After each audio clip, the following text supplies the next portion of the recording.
A desperate single father stands at a frozen bus stop with only $18 left to his name, the final barrier between his 7-year-old daughter and starvation. Then a terrified woman stumbles out of the darkness, beaten and robbed, begging for help. In that brutal moment, Ethan Parker faces an impossible choice: save a stranger or save his child. The decision he makes will pull him into a world of billion-dollar conspiracies, corporate betrayal, and a love he never saw coming.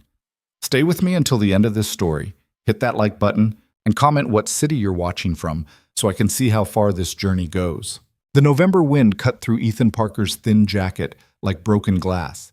He sat hunched on the bus stop bench at the corner of 7th and Alameda, watching his breath fog in the cold air, counting the bills in his wallet for the 4th time in 10 minutes. $18, 3 fives and 3 ones. That was it. That was everything standing between him and complete disaster. His phone sat dark in his pocket. He turned it off 2 hours ago to save the battery, but also because he couldn't handle seeing Lily's name light up the screen one more time. His daughter was 7 years old. She was at home with Mrs. Chen from 4B, probably already asleep, dreaming about tomorrow's breakfast. Ethan had promised her pancakes. He'd promised her a lot of things. The termination letter was still folded in his back pocket. He could feel the sharp corner of it pressing against his leg every time he shifted his weight. Effective immediately. Serious violations of company policy. Evidence of intellectual property theft. All lies. Every single word of it. But lies with official signatures and legal weight, and the full backing of Morrison Engineering's corporate lawyers. 3 months ago, Ethan had been a senior mechanical engineer pulling $70,000 a year. Not rich, but enough.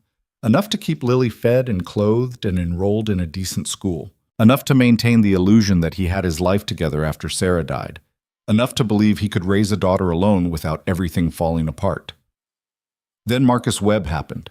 Marcus had started at Morrison 6 months after Ethan, always showing up 15 minutes early, always staying 15 minutes late, always making sure management noticed. He smiled too much, laughed too loud at every joke the department head made. Ethan had watched him work the room during company meetings, calculating and careful, building alliances like he was running for office, instead of designing HVAC systems. "You worry too much," Marcus had told him once, leaning against Ethan's cubicle wall with his arms crossed, that permanent smirk on his face. "You think just doing good work is enough? That's not how the world works, Parker. You gotta play the game." Ethan hadn't played the game, he'd just done his job. Apparently, that was the mistake. The accusations started small. A missed deadline Ethan knew he'd met. A client complaint he'd never heard about. Then the big one, proprietary design files allegedly uploaded to a personal server. Files Ethan had never touched. But Marcus had been helpful throughout the whole investigation. So helpful, providing timestamps and emails and carefully documented evidence that seemed to prove everything. By the time Ethan realized what was happening, it was too late. Marcus had already transferred to the senior team Ethan was supposed to join. Marcus had already moved into the corner office, and Ethan was being escorted out of the building by security while his former colleagues watched from behind their monitors, too uncomfortable to make eye contact. That was 6 weeks ago. 6 weeks of rejection letters and empty interviews and watching his savings account drain like water through cupped hands. 6 weeks of telling Lily that everything was fine, that Daddy just needed a little time to find a better job, that they were going to be okay. 6 weeks of lying to his daughter's face because the truth was too horrible to speak out loud. The bus shelter's fluorescent light flickered overhead, casting weird shadows across the cracked pavement. Ethan pulled his jacket tighter. Across the street, a liquor store's neon sign buzzed and hummed. A few cars passed, their headlights sweeping across the empty intersection before disappearing into the night. The city felt vast and indifferent, and completely unaware that Ethan Parker's entire world was collapsing. He thought about Sarah. She'd been gone 3 years now, but there were still moments when he forgot, when he'd turned to tell her something before remembering she wasn't there. She would have known what to do. She always knew what to do. Even at the end, even when the cancer had hollowed her out to nothing, she'd held his hand and told him he was stronger than he thought. "You're going to be fine, Ethan," she'd whispered, her voice barely audible over the hospital machines. "You and Lily, you're going to make it." He'd believed her then. He'd believed her at the funeral. He'd believed her for 2.5 years. He didn't believe her anymore. The $18 felt heavy in his hand. He could stretch it maybe 3 days if he was careful. ramen noodles and generic cereal, and hoping Lily didn't ask why they weren't eating real food. After that, he didn't know. The rent was already 2 weeks late. Mrs. Chen had stopped asking when he'd pay her for babysitting. The disconnect notice from the electric company was taped to his refrigerator. Ethan closed his eyes and tried to think. There had to be something he was missing, some option he hadn't considered, some way out of this that didn't involve begging or borrowing or the kind of desperation that made men do things they couldn't come back from. That's when he heard the footsteps. They were uneven, stumbling, the sound of someone moving fast but barely staying upright. Ethan opened his eyes and looked up. A woman was coming toward him from the direction of the industrial park, her arms wrapped around herself, her hair wild and tangled. Even from a distance, he could tell something was wrong. She wasn't dressed for the cold. She wore what looked like an expensive coat, but it was torn at the shoulder and hanging open. No scarf. No gloves. She moved like someone running from something, glancing back over her shoulder every few steps. Ethan stood up slowly. His first instinct was to leave, to grab his wallet and get out of there before whatever situation this was became his problem. He had enough problems. He had exactly $18 worth of problems and a daughter waiting at home and no room in his life for someone else's crisis. But he didn't leave. The woman was closer now, close enough that Ethan could see her face in the flickering light. She was young, maybe 30, with the kind of features that belonged on magazine covers. But her makeup was smeared, running in dark streaks down her cheeks, and there was something wild in her eyes. Fear, pure animal fear. She stopped a few feet away from the bus shelter, swaying slightly, like she wasn't sure if her legs would hold her. Her hands were shaking. When she spoke, her voice was hoarse and broken. "Please," she said, "I need help." Ethan took a step forward. "Are you hurt? Should I call someone?" "No." She shook her head violently. "No police, no ambulance. I just need—" She looked around, disoriented. "I need to get away from here. I need cab fare or bus money, anything." She was shivering now, her whole body trembling from cold or shock or both. Ethan noticed her shoes, expensive heels that had no business being in this part of town at this time of night. One of them was broken, the heel snapped clean off. "What happened?" he asked. The woman's eyes darted past him, scanning the empty street behind. "They drugged me," she said quietly, "at a meeting. I don't know what they used, but everything went fuzzy, and when I woke up, I was in a car. They took everything. My phone, my bag, my cards." Her voice cracked. "I got away, but I don't know where I am. I don't know how to get home." Ethan felt something cold settle in his chest. He'd read about this. Corporate executives targeted for robbery, sometimes worse. High-value victims who carried expensive watches and designer bags and access to company accounts. The smart criminals didn't just steal wallets anymore. They took everything. "Where do you live?" he asked. "North Side, the Park Towers building." She wrapped her arms tighter around herself.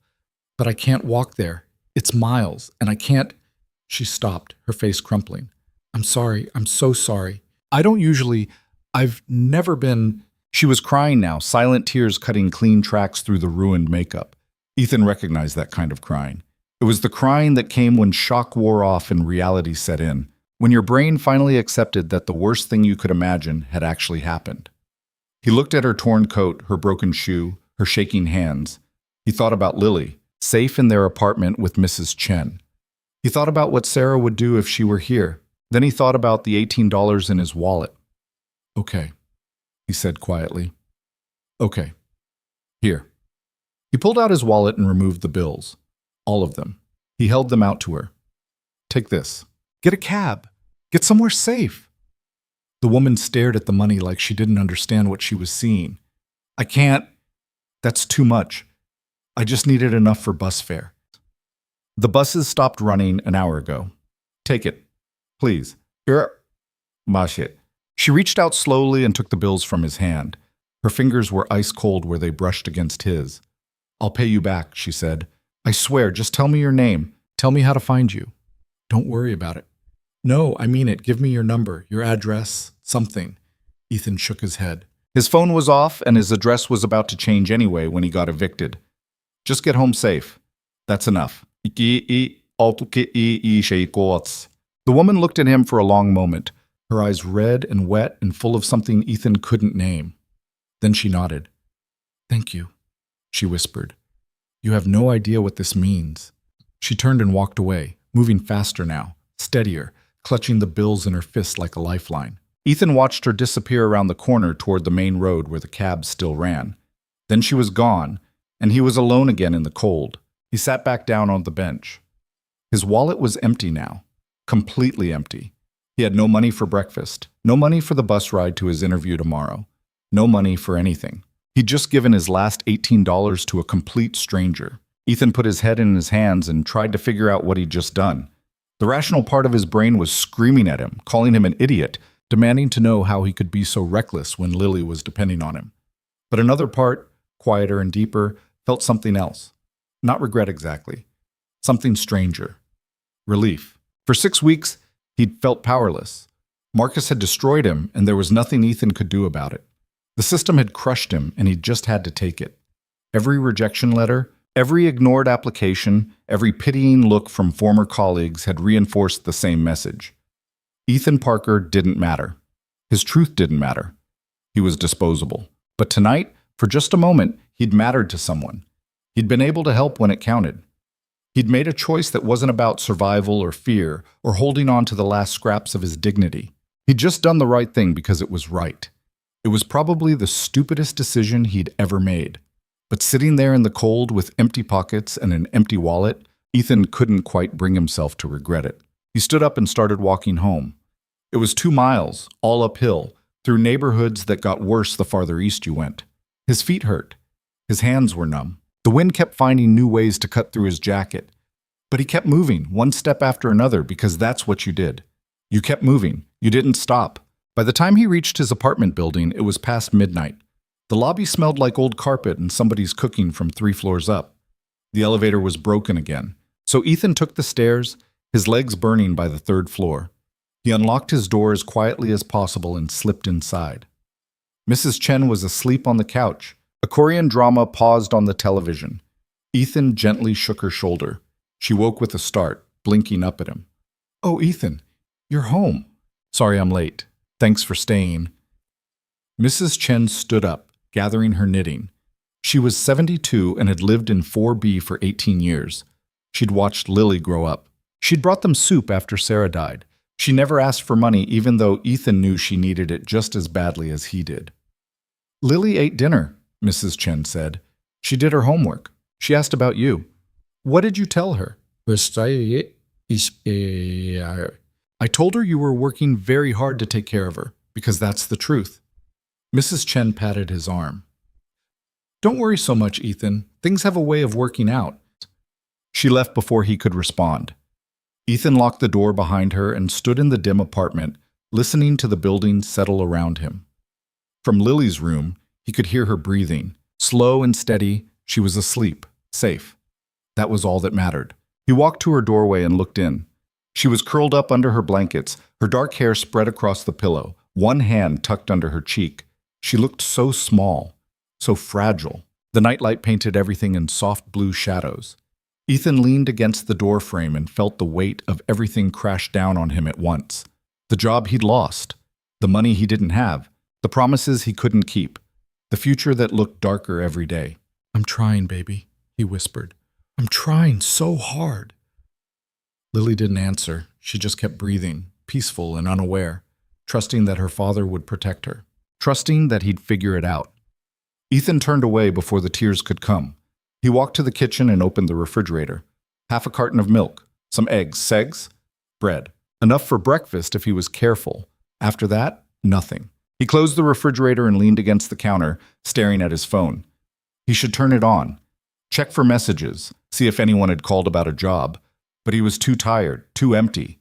He'd deal with it tomorrow. Tonight, he just made sure a stranger got home safe. That would have to be enough. He didn't know her name, didn't know where she really lived or what had happened to her or whether she'd actually make it home. He'd probably never see her again. The $18 was gone forever, spent on a moment of kindness that wouldn't change anything. That's what Ethan believed as he collapsed into bed that night, too exhausted to even take off his shoes. He was wrong. He was so completely, impossibly wrong. But he wouldn't find that out until the next morning, when his phone buzzed with a message from an unknown number, and everything he thought he knew about his life exploded into something he couldn't have imagined in his wildest dreams. The woman from the bus stop had a name, Victoria Hale, and she was about to turn Ethan Parker's entire world upside down. Ethan woke up to sunlight cutting through the gaps in his blinds and the smell of something burning. He sat up fast, disoriented, his heart pounding. The clock on his nightstand said 8:47. He'd overslept. Lily was already awake. He stumbled out of bed and into the kitchen, where his daughter stood on a chair in front of the stove, poking at a pan with a spatula. Smoke rose from what used to be eggs. "Lily, no." She turned around, her face breaking into a huge smile. "I made breakfast." Ethan grabbed the pan and moved it off the heat, his hand shaking. "Baby, you can't use the stove by yourself. We talked about this." "But you said we were having pancakes and you didn't wake up, so I thought I'd help." Her smile faltered. "Did I do it wrong?" Ethan looked at the burned eggs, at his daughter's hopeful face, at the mess on the counter where she'd spilled half the carton trying to crack them. Something in his chest cracked open. "No," he said quietly. "You did great. Thank you for trying to help." He salvaged what he could of the eggs and made toast with the last of the bread. They ate together at the small kitchen table, Lily chattering about a drawing she'd made at school while Ethan nodded and tried to focus. His mind kept drifting back to the bus stop, to the woman with the torn coat and broken shoe, to the $18 he'd given away. After breakfast, he finally turned on his phone. 17 missed calls, 23 text messages. His stomach dropped. Something had happened. But the messages weren't from bill collectors or Mrs. Chen or anyone he recognized. They were all from the same unknown number, time-stamped throughout the night and early morning. The first one was short. "Please respond. It's urgent." The second, "This is Victoria from last night. I need to speak with you." The third, "I'm serious. This is important. Please." They kept going, getting more insistent, until the last one, sent 20 minutes ago. "I'm sending a car to your address. Be ready at 10 a.m. We need to talk."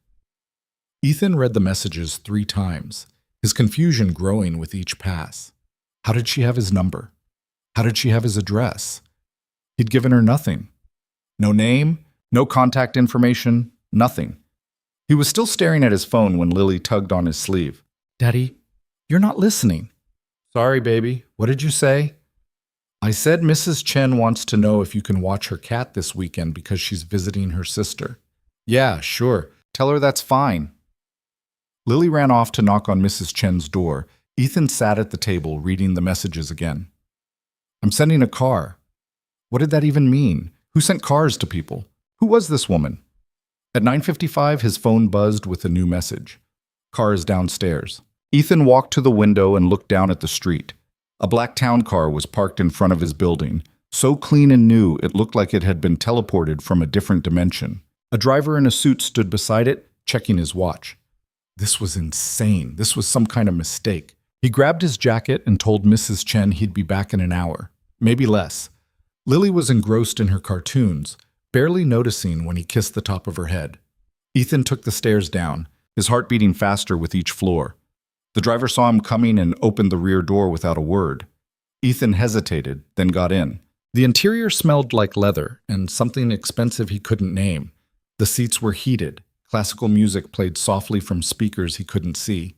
"Where are we going?" Ethan asked. The driver didn't answer. He just pulled into traffic and drove. They headed north, away from Ethan's neighborhood, past the warehouses and auto shops and check-cashing places, into parts of the city Ethan rarely saw. The buildings got taller, the streets got cleaner, people wore suits instead of work boots. Everyone looked like they had somewhere important to be. 20 minutes later, the car pulled up in front of a building that seemed to be made entirely of glass and steel. The sign out front said Hale Industries in letters 3 feet tall. The driver opened Ethan's door. 30th floor. Ms. Hale is expecting you." Ethan got out slowly, staring up at the building. It had to be 40 stories, maybe more, reflecting the morning sky and thousands of windows. This wasn't real. This couldn't be real. But he walked through the massive revolving doors anyway, into a lobby that looked like something from a science fiction movie.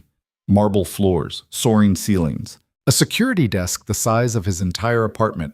Everyone moved with purpose, their footsteps echoing off the polished stone. A woman in a crisp blazer appeared beside him.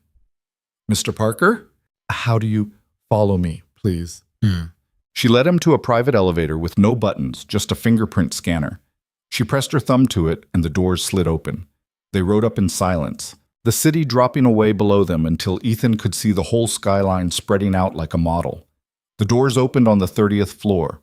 More glass, more marble. A reception area with furniture that probably cost more than his car. The woman in the blazer gestured to a set of double doors at the end of the hall. "She's waiting. Apas, Kishko."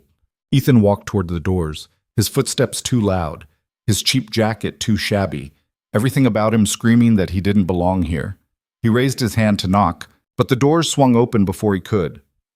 The woman from the bus stop stood on the other side, except she didn't look anything like the woman from the bus stop. Her hair was pulled back in a sleek ponytail. Her makeup was perfect. She wore a charcoal suit that probably cost what Ethan used to make in a month, and she stood with the kind of confidence that came from knowing exactly who she was and what she was worth. But her eyes were the same, those same eyes that had been full of fear and desperation 12 hours ago. "Hello, Ethan," she said quietly. "Thank you for coming." He just stared at her, his mouth opening and closing without sound. She stepped aside. "Please, come in." Ethan stood in the doorway of an office that could have fit his entire apartment inside it 3 times over. Floor-to-ceiling windows overlooked the city from a height that made his stomach flip. The furniture looked like it belonged in a museum. Everything was chrome and glass and sharp angles that probably had names he'd never heard of. Victoria walked to a sidebar and poured 2 glasses of water from a crystal pitcher. Her hands were steady now. No trembling, no fear. She looked like she'd been born in this office, like she'd never spent a single second of her life terrified and alone at a bus stop in the worst part of town. "Sit," she said, gesturing to one of the chairs facing her desk. Ethan didn't move. "How did you find me?" "I had my security team pull traffic camera footage from the intersection, ran facial recognition, had your name and address by 3 in the morning. She handed him a glass of water. "I'm sorry for the intrusion. I needed to find you." "Why?" Victoria walked around her desk but didn't sit. She stood with her back to the windows, the morning light turning her into a silhouette. "Because you saved my life last night, and because I need to know if you're someone I can trust." Ethan finally sat down, mostly because his legs felt unreliable. "I don't understand what's happening. Last night wasn't random." Victoria's voice was calm, controlled, like she was presenting quarterly earnings instead of talking about being drugged and robbed. "I was at a dinner meeting with David Sterling, my executive vice president. We were finalizing details for a merger that's been in the works for 8 months. $2.3 billion. The biggest deal in my company's history." She paused, taking a small sip of water. "I remember ordering wine. I remember David making a toast. After that, everything gets blurry. I woke up in the back of a moving car with no phone, no bag, nothing. The door wasn't locked.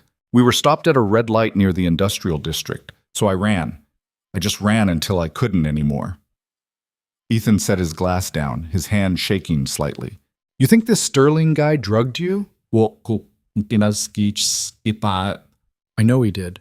What I don't know yet is why, or who else was involved, or how far this goes." She moved away from the window, pacing slowly. "But here's what I do know. Someone inside my company wants me gone. They wanted me vulnerable, compromised, maybe dead, and they almost succeeded. Oi, so call the police." Victoria laughed, but there was no humor in it. "And tell them what?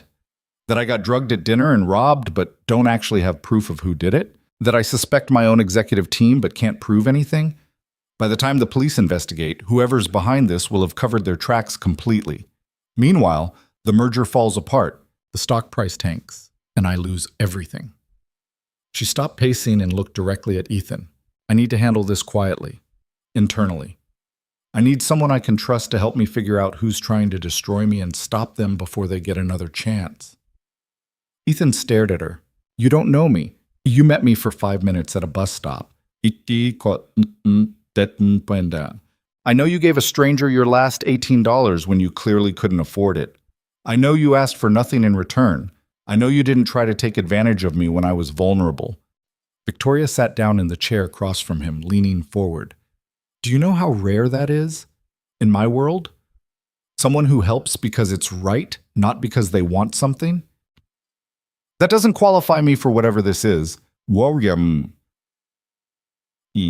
Maybe not, but I had my team look into you anyway. She pulled a folder from her desk drawer and slid it across to him. Ethan Michael Parker, 32, widowed 3 years ago. One daughter, Lily, age 7.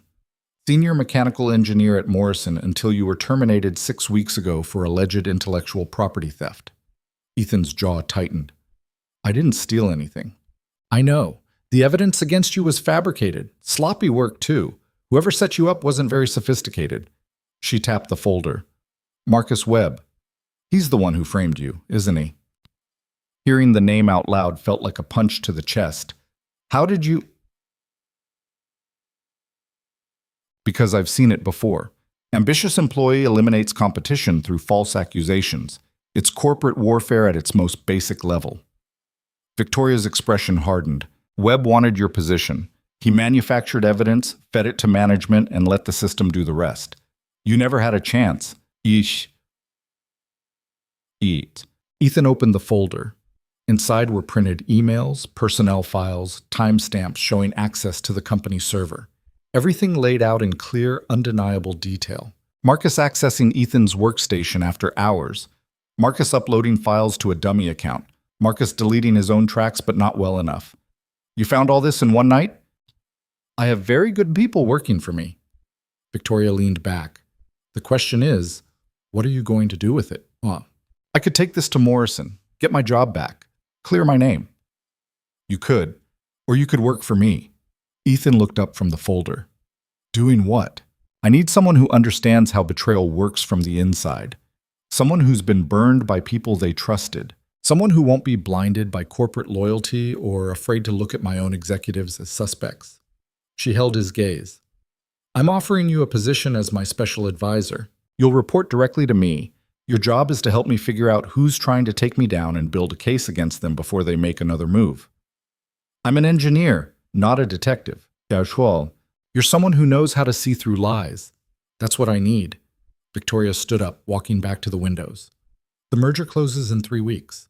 If something happens to me before then, if I'm discredited or removed or worse, David Sterling takes control of the company. He becomes CEO, and whoever's backing him gets exactly what they want. I need those 3 weeks to expose them. Ethan closed the folder, his mind racing. This was insane. Yesterday he was sitting at a bus stop with $18. Now a billionaire was offering him a job investigating corporate conspiracy. What's the pay? He asked quietly. Victoria named a number that made Ethan's vision blur for a second. It was more than he'd made in 2 years at Morrison, more than he'd dreamed of making in 5.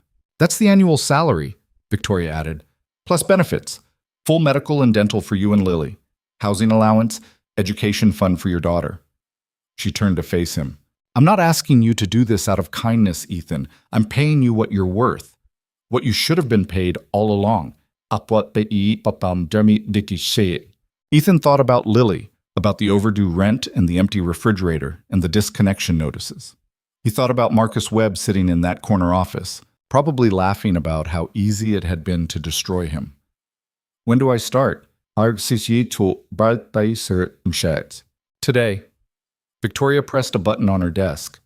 The woman in the blazer appeared in the doorway. This is Catherine, my executive assistant. She'll get you set up with an office, security clearance, and everything else you need. She looked at Catherine. Fast track all his paperwork. I want him operational by this afternoon. Catherine nodded. Of course.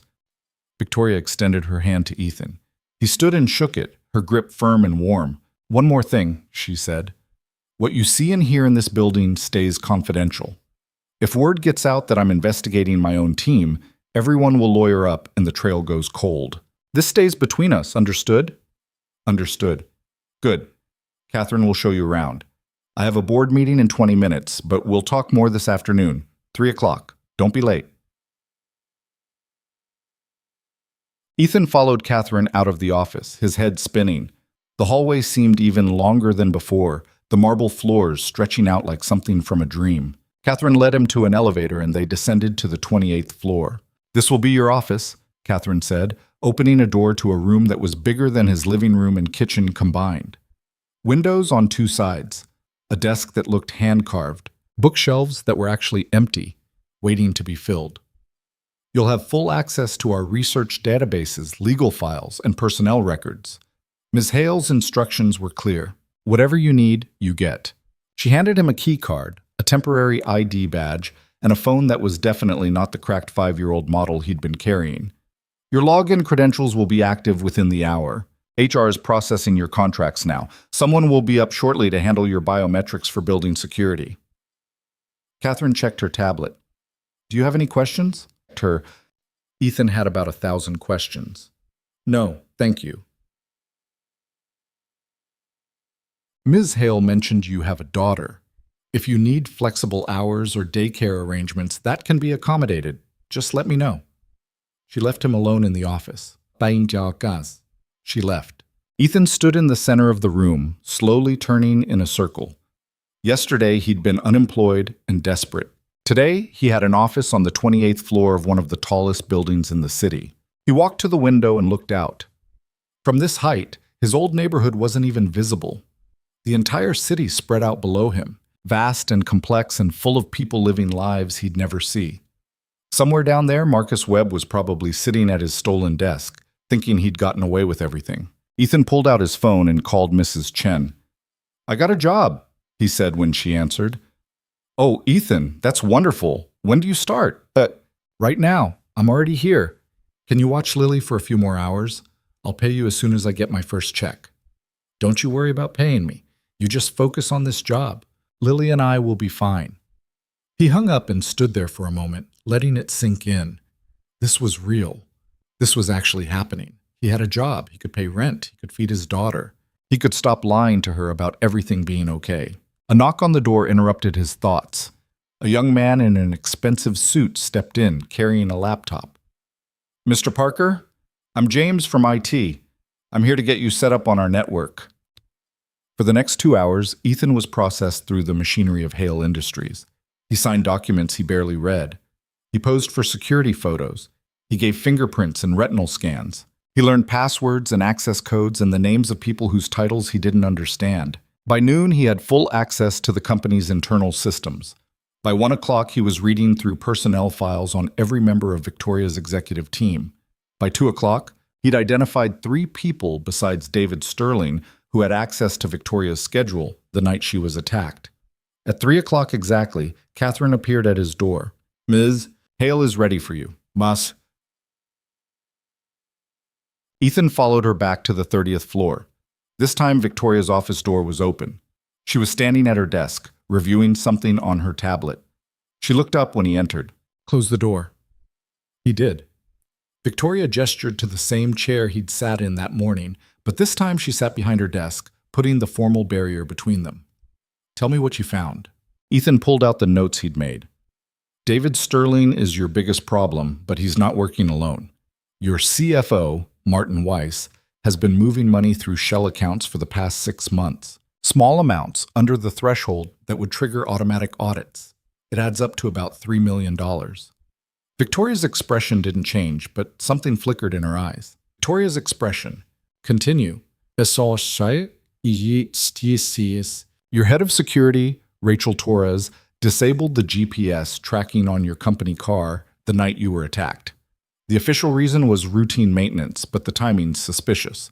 And your general counsel, Philip Chen, has been in contact with lawyers from Greenfield Partners. Greenfield is trying to block the merger. Right. So either Chen is feeding them information, or he's looking for a way out before everything collapses. Victoria was quiet for a moment, processing. 4 people. Any one of them could have helped Sterling that night, or all of them. Ethan leaned forward. This isn't just about getting rid of you. This is about money. If the merger fails, Greenfield can swoop in and buy Hale Industries at a fraction of its value. Sterling and whoever's helping him probably have a deal in place. They get paid when the company gets sold. So we need proof, real evidence that ties them together. And we need it fast. If they think you're onto them, they'll scatter. Victoria stood up and walked to the windows again. It seemed to be her thinking spot, that specific patch of floor where the light hit just right. I have a charity gala tomorrow night. All the executives will be there. It's a perfect opportunity to watch how they interact, see who's nervous, who's overconfident. You want me there? There's. I need you there. You're my new special advisor. It would be strange if you weren't. She turned to face him. Can you wear a suit? I own a suit. Good. The gala starts at 7. Catherine will send you the details. She paused. One more thing. I'm going to tell my team about you today. There's going to be pushback. Sterling especially will want to know who you are and why I hired you. Don't give him anything. Keep your background vague. Let him wonder. What do I say if he asks directly? Tell him you're a consultant brought in to evaluate operational efficiency. It's boring enough that most people won't dig deeper. Victoria returned to her desk. You're going to make enemies very quickly, Ethan. These are powerful people who are used to getting what they want. They won't like someone new asking questions. I can handle it. I hope so. Because if we're wrong about this, if we accuse the wrong people, I don't just lose the merger. I lose everything. Ethan met her eyes. We're not wrong. Ethan met her. Victoria held his gaze for a long moment, then nodded. Okay, let's burn them down. The rest of the afternoon was a blur. Victoria called an emergency meeting with her executive team and introduced Ethan as her new special advisor, brought in to streamline operations before the merger. The reaction was exactly what she'd predicted. David Sterling's smile never reached his eyes. Martin Weiss asked pointed questions about Ethan's qualifications. Rachel Torres watched him like she was cataloging everything about him for future reference. Only Philip Chen seemed genuinely indifferent, barely looking up from his phone during the entire introduction. After the meeting, Sterling cornered Ethan in the hallway. So you're the efficiency expert. Sterling was tall, maybe 6'2", with silver hair and the kind of tan that came from regular golf games. He wore his suit like armor. Where'd Victoria find you? But I've been consulting in the private sector. Consulting. Sterling smiled. That's a polite way of saying unemployed, isn't it? What did you do before consulting? Engineering. Ah, so you're not actually qualified to evaluate operational efficiency at a company like this. Ethan kept his expression neutral. Ms. Hale seems to think I am. Ms. Hale has been under a lot of stress lately. The merger, the board pressure. Sometimes stress makes people make questionable decisions. Sterling stepped closer, lowering his voice. Let me give you some free advice. Whatever Victoria promised you, whatever she's paying you, it's not worth it. This company is about to go through a major transition. The people who survive are the people who know when to step aside and let the professionals handle things. I'll keep that in mind. You do that. Sterling patted Ethan's shoulder, his hand lingering just long enough to feel threatening. Welcome to Hale Industries. He walked away, his footsteps echoing down the marble hallway. Ethan stood there, his heart pounding, his hands clenched into fists. Sterling wasn't just corrupt, he was arrogant. He thought he'd already won. That was going to be his mistake. Ethan spent the rest of the day digging deeper into the financial records. The pattern became clearer the more he looked. Money flowing out through shell companies, all of them connected back to a single offshore account registered in the Cayman Islands. The account holder was listed as Silverline Capital Partners, but when Ethan searched for information on them, he found nothing. No website, no business registration, no public records. It was a ghost company, a hole to pour money into and never see again. By 6 o'clock, his eyes were burning from staring at spreadsheets. Catherine appeared at his door with a folder. Your contracts are ready to sign. HR needs them before you leave tonight. Ethan flipped through the pages, skimming the legal language. Employment agreement, non-disclosure agreement, non-compete clause. The salary section made his hands shake. This was real. This was actually real. He signed everything. There's one more thing, Catherine said. Ms. Hale wanted me to give you this. She handed him an envelope. Inside was a check. 2 weeks advance pay. Ethan stared at it. This single piece of paper represented more money than he'd seen in months. More than enough to cover rent, food, bills, everything. More than enough to breathe again. She also arranged for direct deposit starting next week, Catherine added. Your benefits kick in immediately. I've emailed you all the information. After Catherine left, Ethan sat alone in his office, holding the check. Through the window, the sun was setting, painting the sky in shades of orange and red. The city was transforming into something different as the daylight faded, all the buildings lighting up one by one like stars. He thought about calling Lily, but he wanted to tell her in person. He wanted to see her face when he said they didn't have to worry anymore, that everything was going to be okay. For the first time in 6 weeks, it wasn't a lie. Ethan left the building at 7, taking the elevator down to the lobby. The security guard at the desk nodded to him like he belonged there, like he was just another employee heading home after a long day. It felt surreal.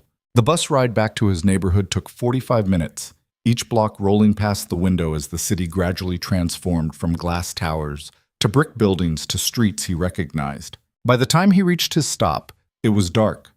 The liquor store across from the bus shelter where he'd met Victoria was still open, its neon sign flickering.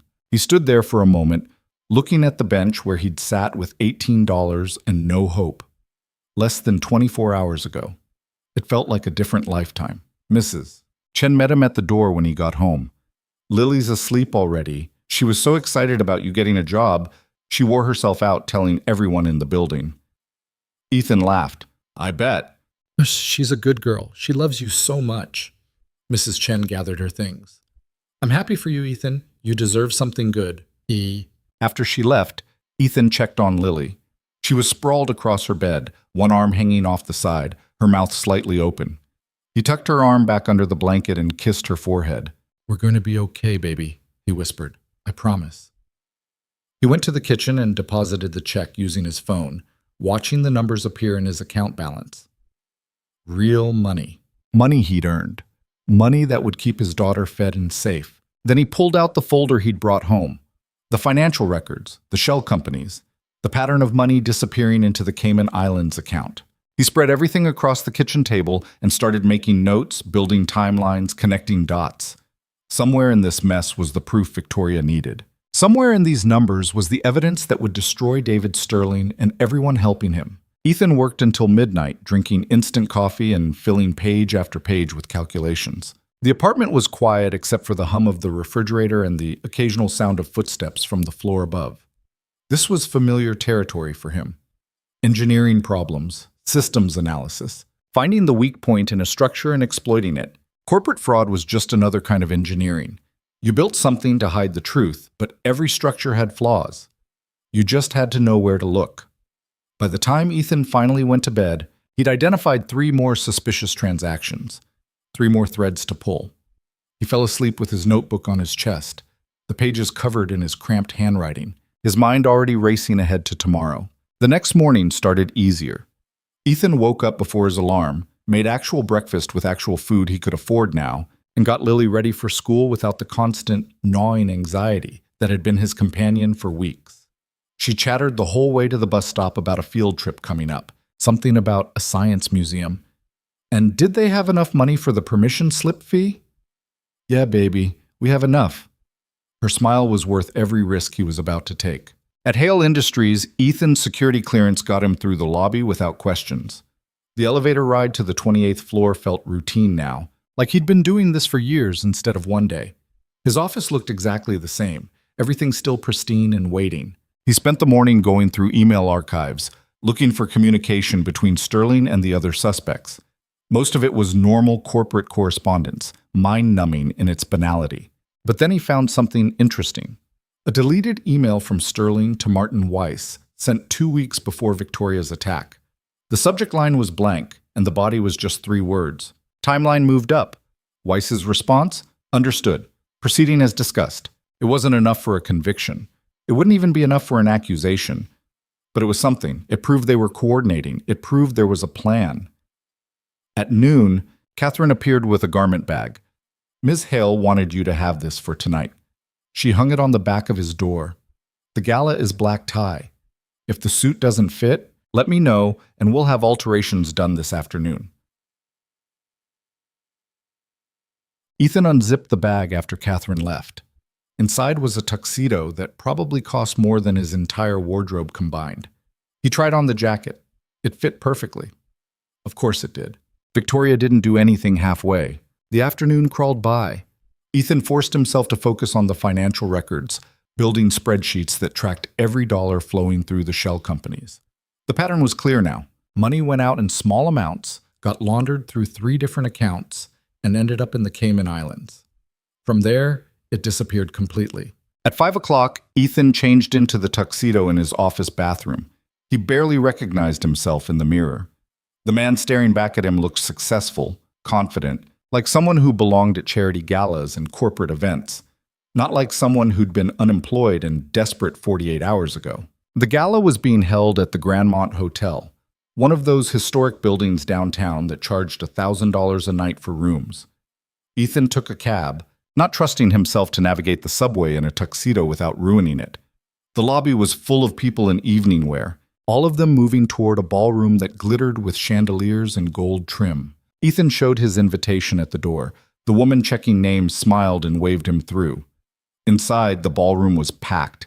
Maybe 300 people, all of them drinking champagne and making conversation that sounded important, but probably wasn't. A string quartet played something classical in the corner. Waiters circulated with trays of food that was more art than sustenance. Ethan grabbed a glass of water and tried to blend in, scanning the crowd for Victoria. He spotted her near the far wall, surrounded by a group of older men in suits. She wore a black dress that was elegant without being showy, her hair up, diamond earrings catching the light. She looked completely in control. Their eyes met across the room. She gave him the smallest nod, then returned her attention to the men surrounding her. "You clean up well." "What's that, boys?" Ethan turned. David Sterling stood beside him, holding a glass of scotch, that same predatory smile on his face. "Didn't expect to see you here," Sterling continued. "Thought you'd still be settling into your office. Ms. Hale thought it would be good for me to meet the team in a less formal setting." "Is that what she said?" Sterling took a sip of his drink. "Let me tell you what I think. I think Victoria's panicking. I think the merger has her scared and she's looking for someone to blame if things go wrong.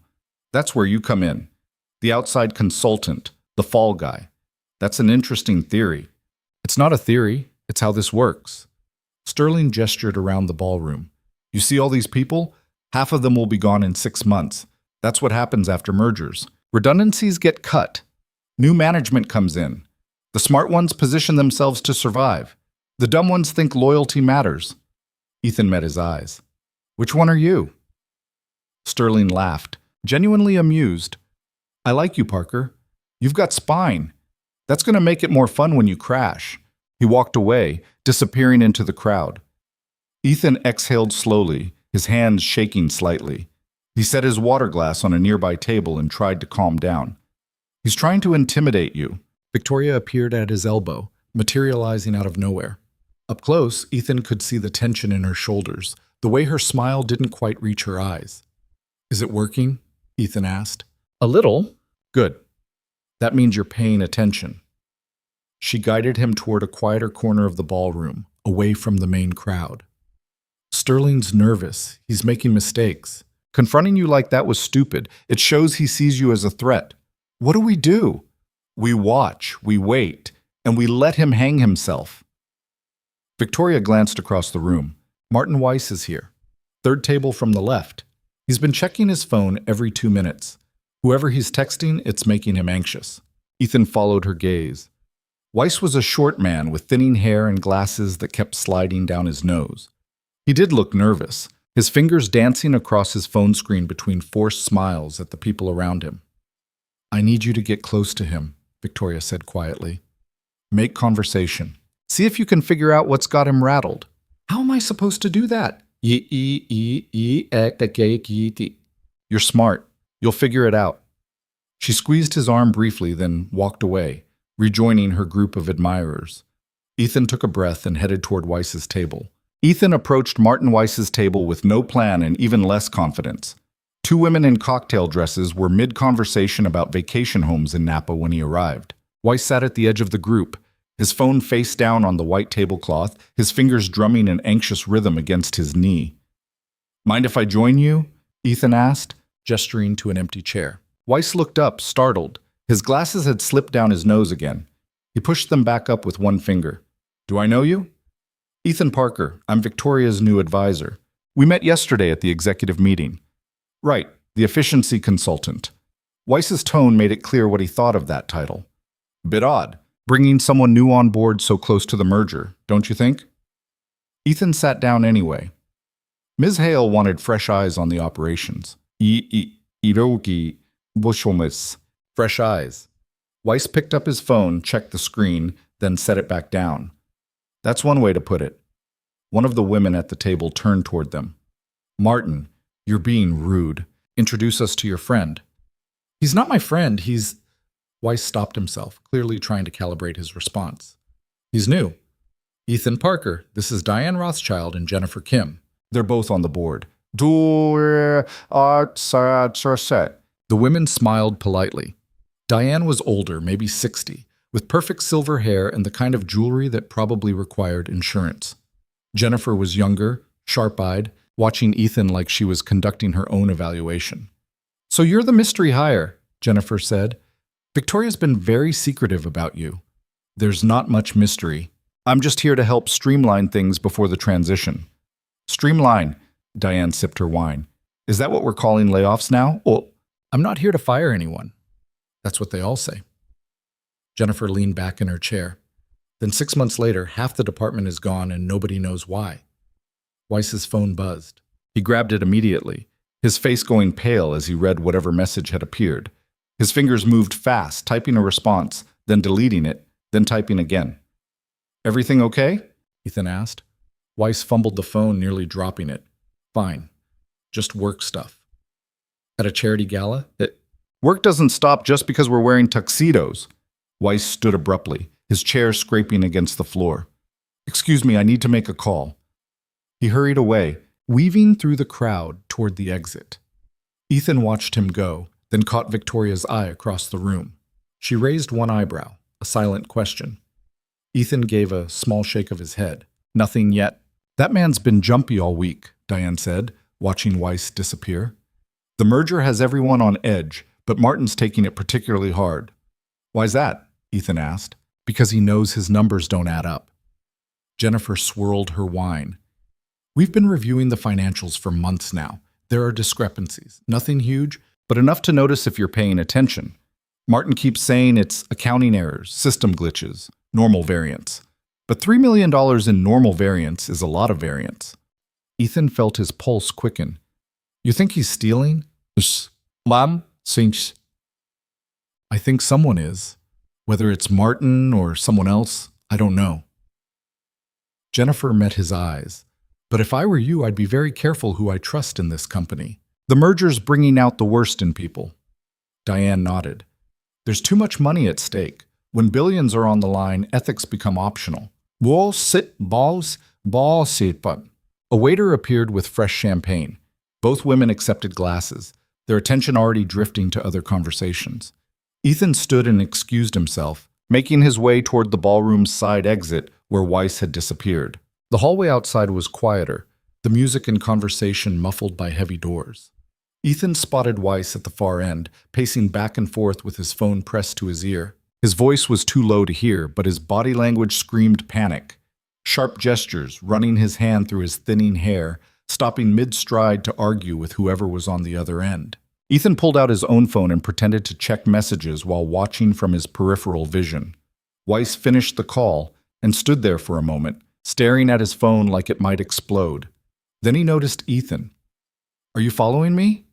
"No, just needed some air. It's stuffy in there." Weiss's jaw tightened. "You should go back inside."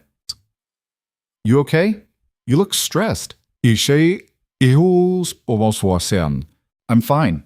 But his hands were shaking. "Look, I don't know what Victoria told you about me, but whatever it is, she's wrong. I've given 15 years to this company. 15 years. I've bled for Hale Industries." "Nobody said you didn't." Then why are you watching me? Why are you asking questions? Weiss stepped closer, his voice dropping to an angry whisper. You've been here 2 days. You don't know anything about how this company works, about the sacrifices people have made. You don't get to walk in here and act like you understand. Ethan held his ground. I understand when someone's lying. And right now, you're lying. Weiss's face went from pale to red. You have no idea what you're dealing with. No idea. You think this is about efficiency? About operations? This is about survival. And the people who don't understand that are the ones who end up destroyed. He pushed past Ethan and walked back into the ballroom, leaving Ethan alone in the hallway. The conversation had lasted maybe 90 seconds, but it told Ethan everything he needed to know. Weiss was terrified. Whatever he was involved in, it was falling apart. Ethan returned to the ballroom and found Victoria near the silent auction tables, examining a painting that probably cost more than a car. She didn't look at him when he approached, just kept her eyes on the artwork. Well? He's panicking. Got a text message that scared him. Made a phone call that made it worse. He knows we're onto something. Victoria picked up the bid sheet attached to the painting and wrote down a number. That's good. Panic makes people sloppy. What else? The 2 board members told me there are financial discrepancies. $3 million in what Weiss calls accounting errors. Jennifer and Diane. Victoria set down the pen. They're the only ones on the board paying attention. The rest are too busy protecting their own positions to notice someone's robbing us blind. So what's the play? Victoria finally looked at him. Tomorrow morning, I'm calling an emergency audit. Full forensic review of all financial transactions from the past year. I'll frame it as standard pre-merger due diligence, but it'll force Weiss and Sterling to react. They'll either cover their tracks or make a move. Either way, we'll see them. And if they lawyer up, then we know we're right, and we shift tactics. She turned back to the painting. The game's accelerating now. They know you're a threat. Sterling's already tried to intimidate you. Weiss just confirmed he's compromised. The next 48 hours will tell us if we have enough to stop them. Before Ethan could respond, David Sterling appeared beside them. That permanent smile fixed on his face like a mask. Victoria, Parker, enjoying the art? Just supporting the cause, David. Victoria's voice was smooth, pleasant, giving nothing away. The Children's Hospital relies on these donations. How generous of you. Well, Sterling examined the bid sheet. $20,000 for a painting? That seems excessive. It's for charity. Of course. Sterling wrote his own number on the sheet, doubling Victoria's bid. I've always believed in giving back to the community, especially when it makes good business sense. The challenge was obvious. Victoria didn't take the bait. I'm sure the hospital appreciates your support. Speaking of support, Sterling said, turning to Ethan, I've been hearing interesting things about you, Parker. Apparently you used to work at Morrison Engineering. Small world. Ethan kept his expression neutral. It's a small industry. Indeed. I made some calls this afternoon. Turns out you were terminated for intellectual property theft. That's quite a resume stain. I was framed. That's what they all say. Sterling's smile widened. But here you are working for Victoria, investigating her own team. Makes me wonder what else she doesn't know about you. Victoria's voice cut through the tension like a knife. I know everything I need to know about Ethan. Do you have a point, David? Just making conversation. R&D. Just making... Sterling raised his glass in a mock toast. Enjoy your evening. He walked away, leaving a wake of unease behind him. Victoria waited until he was out of earshot before speaking. He's trying to discredit you, plant doubts, make me second-guess hiring you. Is it working? No. She picked up the pen and tripled Sterling's bid on the painting. But it tells me we're getting close. He wouldn't bother attacking you if he wasn't worried. The rest of the gala passed in a blur of forced smiles and careful conversations. Ethan watched Sterling work the room, shaking hands and making jokes, playing the role of loyal executive while plotting betrayal. He watched Weiss check his phone compulsively, his anxiety visible to anyone paying attention. He watched Rachel Torres, the head of security, standing near the exit like she was guarding something instead of enjoying the party. By 10 o'clock, Ethan's face hurt from maintaining a neutral expression. Victoria found him near the coat check. "You did well tonight. Get some rest. Tomorrow's going to be difficult." "What time should I be in?" 7. "I want you there when I announce the audit." She hesitated, then added, "Thank you, Ethan, for taking this seriously, for not running when it got complicated." "I'm not going anywhere, sir." Something flickered across her face, too quick to identify. "Good, because I need someone I can trust. That list is getting shorter every day." Ethan took a cab home, watching the city scroll past the window. The gala had been held in a different world, one of champagne and diamonds, and people who threw around $20,000 like it was nothing. Now he was heading back to his world, where $18 had been everything. The apartment was dark when he arrived. Mrs. Chen had left a note saying Lily was asleep and there was leftover soup in the refrigerator. Ethan heated it up and ate standing at the counter, too wired to sit. His mind kept replaying the night. Sterling's threats, Weiss's panic, Victoria's calculated moves. He checked on Lily, who was sprawled across her bed in her favorite pajamas, clutching a stuffed elephant she'd had since she was 2.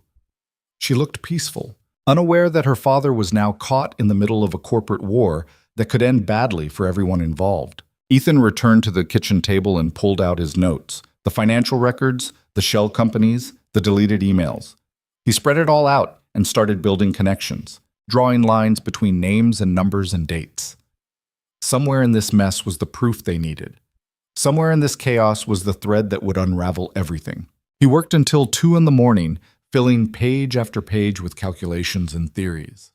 By the time exhaustion finally dragged him to bed, he'd identified a pattern. Every major transaction through the shell companies happened on the same day of the month, the 15th, like clockwork, like someone had a schedule. The next transfer was due in 3 days. Ethan set his alarm for 5:30 and closed his eyes, his mind already racing ahead to tomorrow's audit announcement and whatever explosion it would trigger. He woke to his phone buzzing, not his alarm, an actual call. He grabbed it off the nightstand, squinting at the screen. Victoria. "Hello? We have a problem." Her voice was tight, controlled, but underneath was something that sounded like fear. "Someone broke into my house last night. They didn't take anything. They just left a message." Ethan sat up fast. "What kind of message?" 3 words, written on my bathroom mirror in lipstick. "Stop asking questions." The fear in her voice was real now, cutting through the usual confidence. Ethan was already pulling on clothes, the phone pressed between his ear and shoulder. "Where are you?" "Still at home. The police just left. They're calling it vandalism, but we both know it's not. I'm coming over." "No, stay with Lily. Make sure she's safe." "I'm heading to the office early. Meet me there at 6:30 instead of 7. We need to move faster than I thought." Boom. She hung up before Ethan could argue. He stood in his bedroom, heart pounding, the phone still in his hand. This wasn't just corporate fraud anymore. Someone was escalating. Someone was willing to break into a billionaire's home and threaten her directly, which meant they were desperate, which meant Ethan and Victoria were right about everything. He made coffee and tried to think through the implications.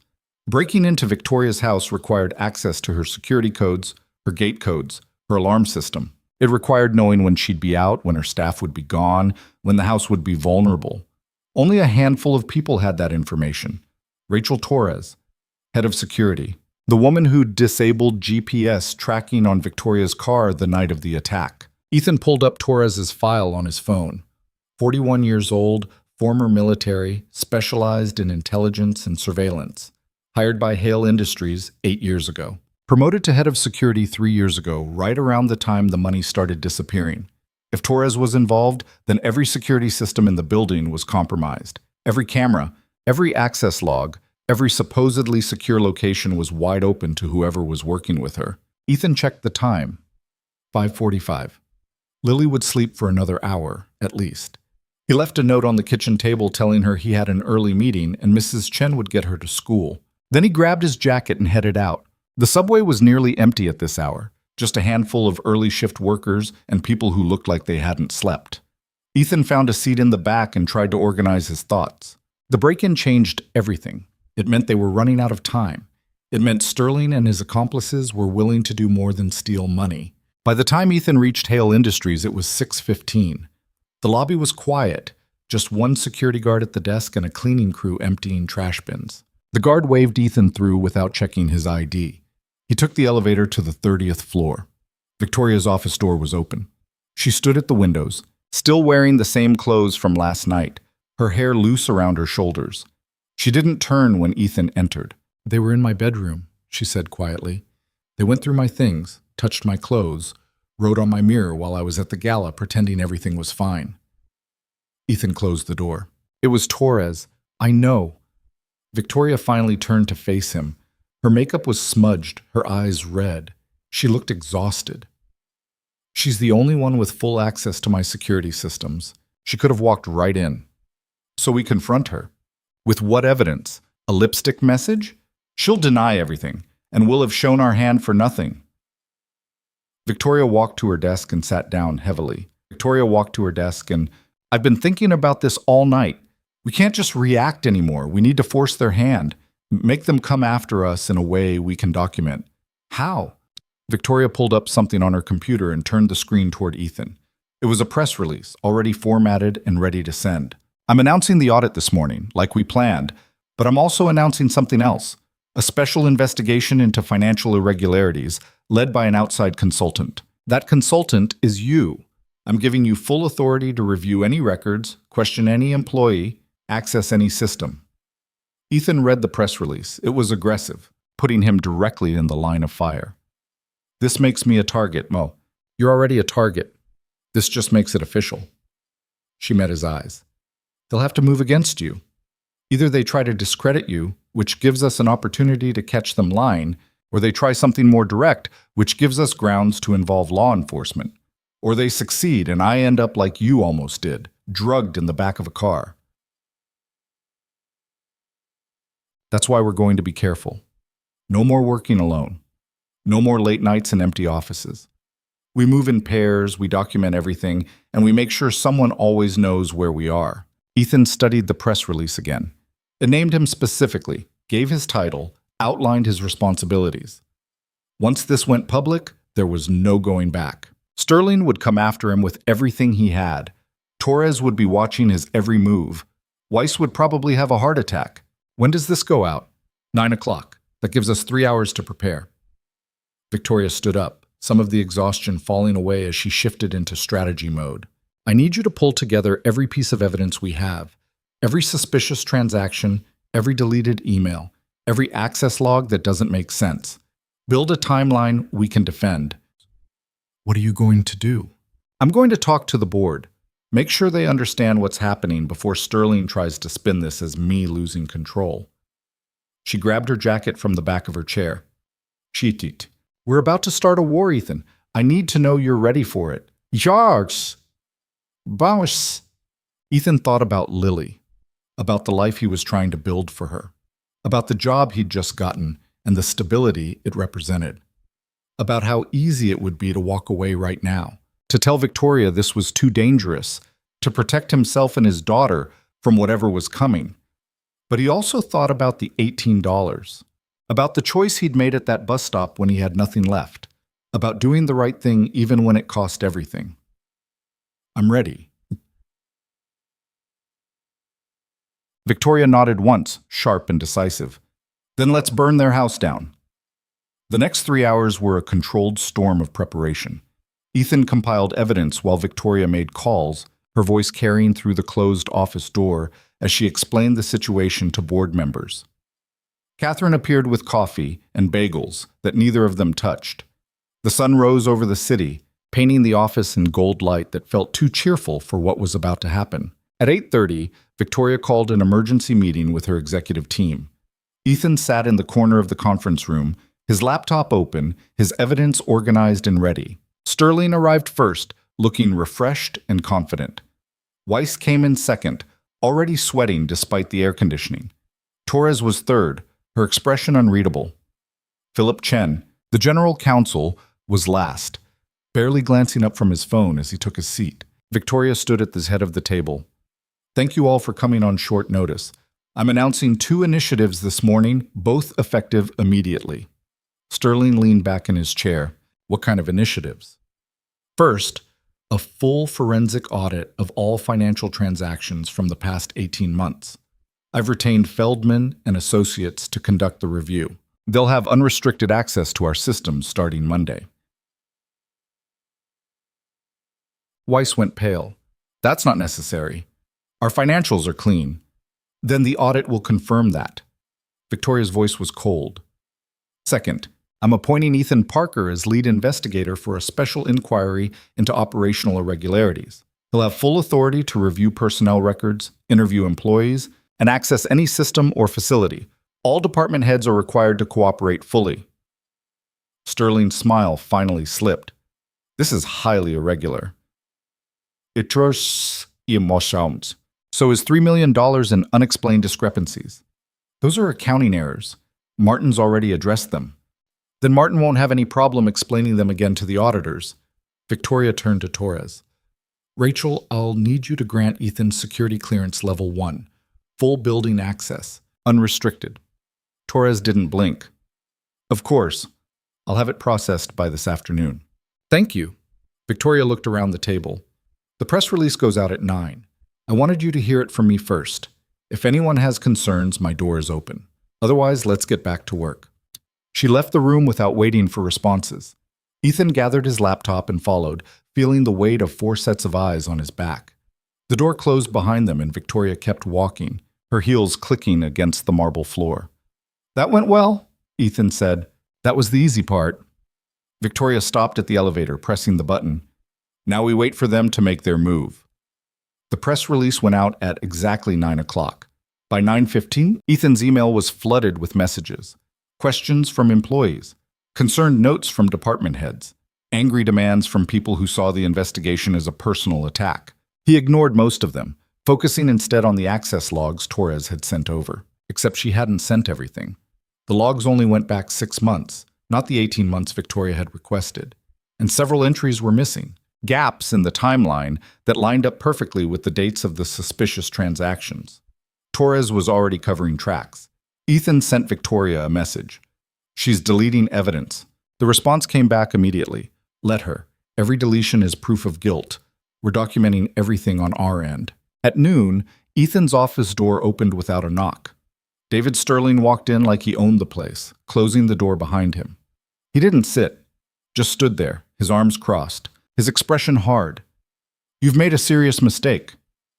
Ethan saved his work and looked up. Have I? Oh. Victoria's desperate. She knows the merger's going to expose her weaknesses, so she's creating a distraction. This audit, this investigation, it's all theater. And you're the actor she's hired to make it look legitimate. Is that what you think this is? I know it is. Sterling stepped closer to the desk. But here's what you need to understand. When this falls apart, when the auditors find nothing and the investigation goes nowhere, Victoria will need someone to blame. That someone is you. She'll throw you away like trash, and you'll be right back where you started. Unemployed, broke, desperate. Thanks for the warning. I'm serious, Parker. You still have a chance to walk away. Tell Victoria this isn't working out. Leave quietly. I'll even help you find another position, somewhere far from this mess. Ethan stood up, meeting Sterling's eyes. I'm not leaving. Then you're a fool. Maybe, but at least I'm not a thief. Sterling's jaw tightened. For a moment, Ethan thought he might actually swing, but Sterling just smiled, cold and dangerous. You have no idea what you've just done.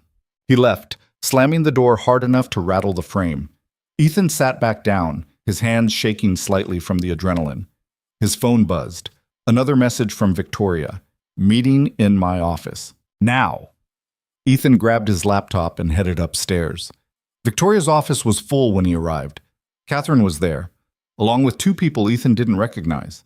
A man in a suit carrying a briefcase, and a woman with short gray hair who looked like she could stare through walls. Ethan, this is Michael Feldman and Sandra Cross from Feldman and Associates. They're the forensic accountants handling our audit. Feldman shook Ethan's hand. Miss Halo brought us up to speed on the situation.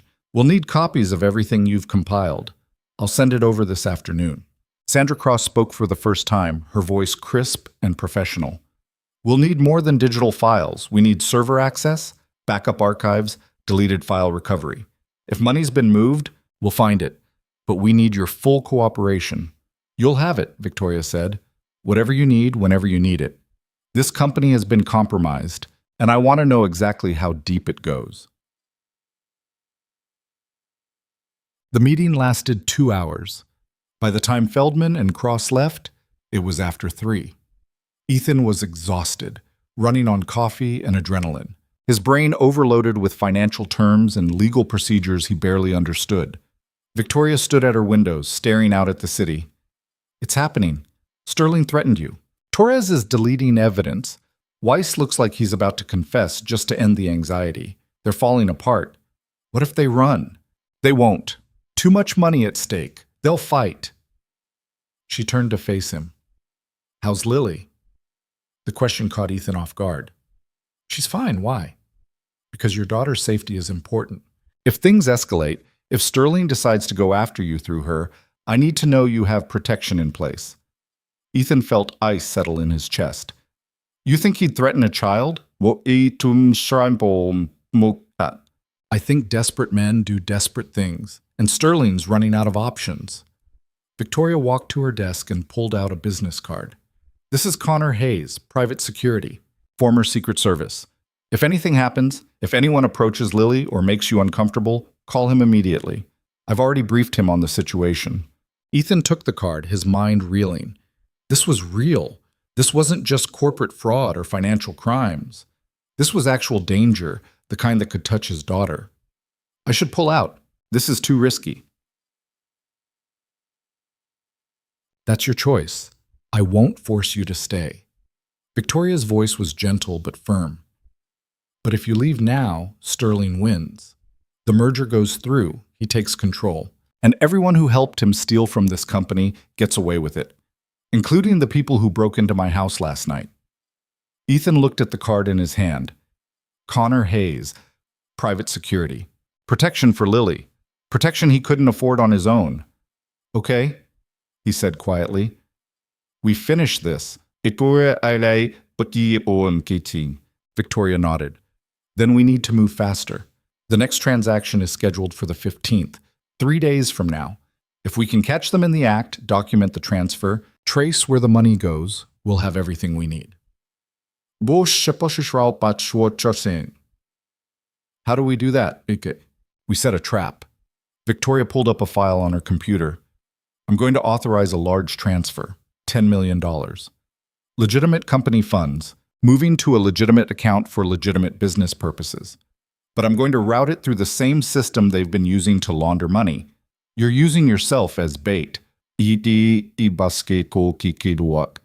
giving them an opportunity they can't resist. $10 million is too much to pass up. They'll try to skim it, redirect part of it to their offshore accounts. And when they do, we'll have proof. Ethan studied the transfer details. It was risky. If something went wrong, if Sterling figured out what they were doing, $10 million in company funds could disappear forever. What if they don't take the bait? Then we wait for the next opportunity. But I don't think we'll have to wait long. Victoria closed the file. Sterling's scared.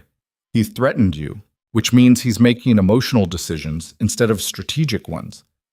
Scared people make mistakes. We just need to be ready when he makes his. Ethan left Victoria's office as the sun started setting, painting the city in shades of orange and purple. The building was quieter now, most employees already gone for the day. His footsteps echoed in the empty hallways as he headed back to his office to grab his things. The door was open. He'd closed it when he left. He always closed it. Ethan approached slowly, every instinct screaming warning. He pushed the door wider and stepped inside. His office had been searched. Not violently, not obviously, but searched nonetheless. Papers were slightly out of place. His desk drawers weren't fully closed. His laptop had been moved a few inches to the left. Someone had been looking for something. Ethan pulled out his phone and called Victoria. My office was searched. Are you sure? Positive. Everything's been moved. Whoever did it tried to be careful, but they left traces. Victoria was quiet for a moment. Get out of there. Right now. Go straight home. Don't stop anywhere. Don't talk to anyone. I'm calling Connor Hayes and having him meet you at your apartment. Victoria, do it, Ethan. They're escalating faster than I expected. You're not safe there anymore. Ethan grabbed his laptop and left, taking the stairs instead of the elevator. His heart pounded with every floor, expecting someone to appear in the stairwell, to block his path, to finish whatever they'd started by searching his office. But he made it to the lobby without incident. The security guard waved goodnight like it was any other evening. Ethan pushed through the revolving doors into the cool night air and started walking, fast, putting distance between himself and the building. His phone buzzed. Unknown number. He almost didn't answer, but something made him press accept. Hello? You should have taken my offer. David Sterling's voice was calm, almost friendly. Now it's too late. The line went dead. Ethan broke into a run. Ethan ran 3 blocks before his lungs forced him to stop. He ducked into the doorway of a closed laundromat, gasping for air, his hand shaking as he dialed Victoria's number. She answered on the first ring. Sterling just called me. He knows I didn't take his offer. Where are you? Corner of 5th and Market. I'm heading to the subway. No, stay visible. Stay where there are people. Victoria's voice was sharp, commanding. Connor's 15 minutes away. I'm sending you his location. Wait for him. I need to get to Lily. Connor will take you there. Just don't move until he arrives. The line went dead.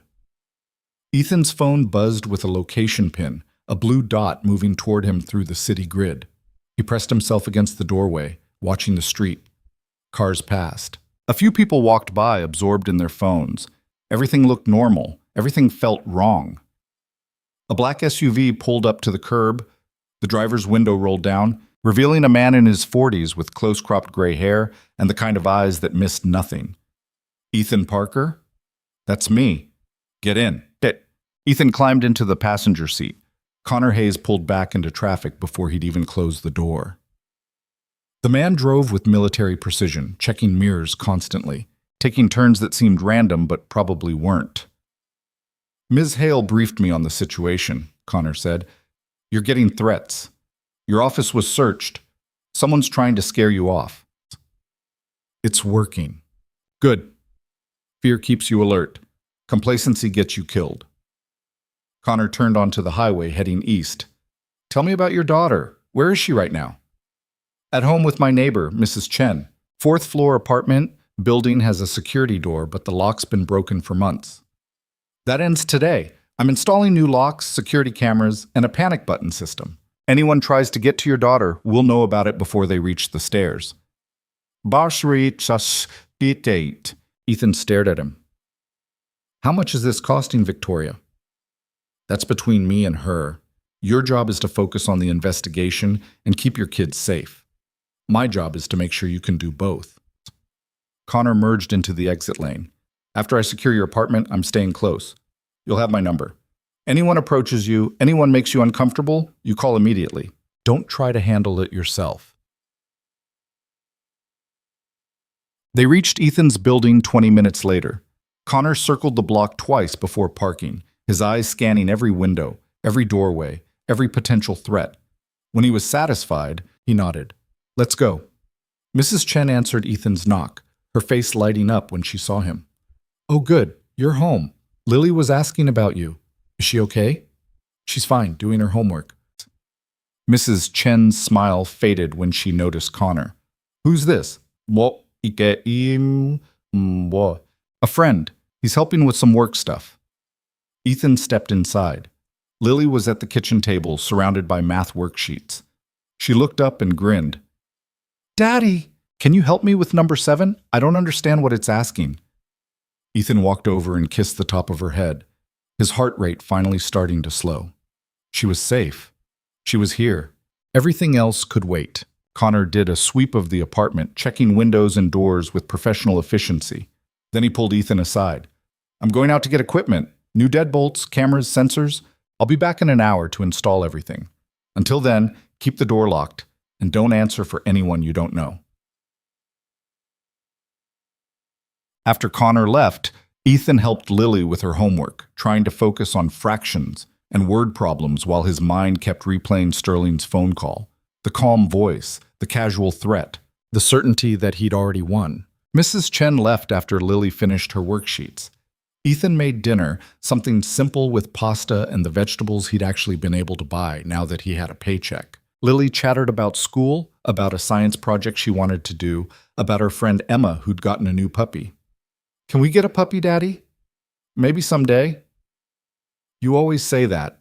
"I know, but maybe someday will come sooner than you think." Lily studied him with those two perceptive eyes that reminded him of Sarah. "Are you okay? You seem worried." "I'm fine, baby. Just a lot happening at work." "Is it a good job? Do you like it?" Ethan thought about Victoria, about the investigation, about Sterling's threats, and the danger that was closing in from all sides. "Yeah," he said quietly. "I think I do." Connor returned at 7:30 with 2 large duffel bags full of equipment. Over the next 2 hours, he transformed Ethan's apartment into something resembling a safe house. New locks on the front door, reinforced with steel plates. Motion sensor cameras in the hallway and stairwell. A panic button disguised as a light switch near Lily's bedroom. A second phone, encrypted and untraceable, for emergency calls. "The cameras feed to an app on your phone," Connor explained, showing Ethan the interface. "You'll get alerts if anyone approaches your door or lingers in the hallway. The panic button triggers a direct call to my phone and to local police. Press it, and help arrives in under 3 minutes." Ethan looked around his apartment. The same space where he'd sat 6 days ago with $18 and no hope now looked like something from a spy movie. "This is insane. This is necessary." Connor packed up his tools. "I've also arranged for additional security at your daughter's school. Plain clothes won't be obvious, but they'll keep an eye on pickup and drop off. If anyone tries to approach her, we'll know." After Connor left, Ethan got Lily ready for bed. She was exhausted from the long day, her eyes drooping before she even finished brushing her teeth. He tucked her in and sat on the edge of her bed, smoothing her hair back from her forehead. "I love you, baby. You know that, right?" "I know, Daddy." She yawned. "I love you too. If anything ever happens, if anyone ever makes you scared or uncomfortable, you tell me immediately. Okay? It doesn't matter what it is. You tell me." Lily's eyes opened a little wider. "Are you in trouble?" "No. I just want you to know you can always talk to me about anything." She reached out and took his hand. "You're a good daddy. Mommy said so." Ethan's throat tightened. "When did Mommy say that?" "Before she died. She told me you were the best daddy in the world, and I should always remember that." Lily squeezed his hand. "I remember." He stayed with her until she fell asleep, watching her breathe, memorizing the way she looked peaceful and safe and completely unaware of how close danger had come to their lives. Then he went to the kitchen and called Victoria. "Connor finished installing security. We're locked down. Washed by..." "Good. How are you holding up?" Ethan sank into a chair at the table, exhaustion finally catching up. "I keep thinking about what you said, about Sterling going after Lily, about what desperate men do. I won't let that happen." "You can't promise that." Victoria was quiet for a moment. "No, I can't. But I can promise that if anyone tries to hurt your daughter, I will use every resource I have to destroy them. Sterling, Torres, Weiss, everyone involved. I will burn their lives to ash." Besides, the intensity in her voice was startling. Ethan had seen Victoria angry, had seen her calculating and strategic, but this was different.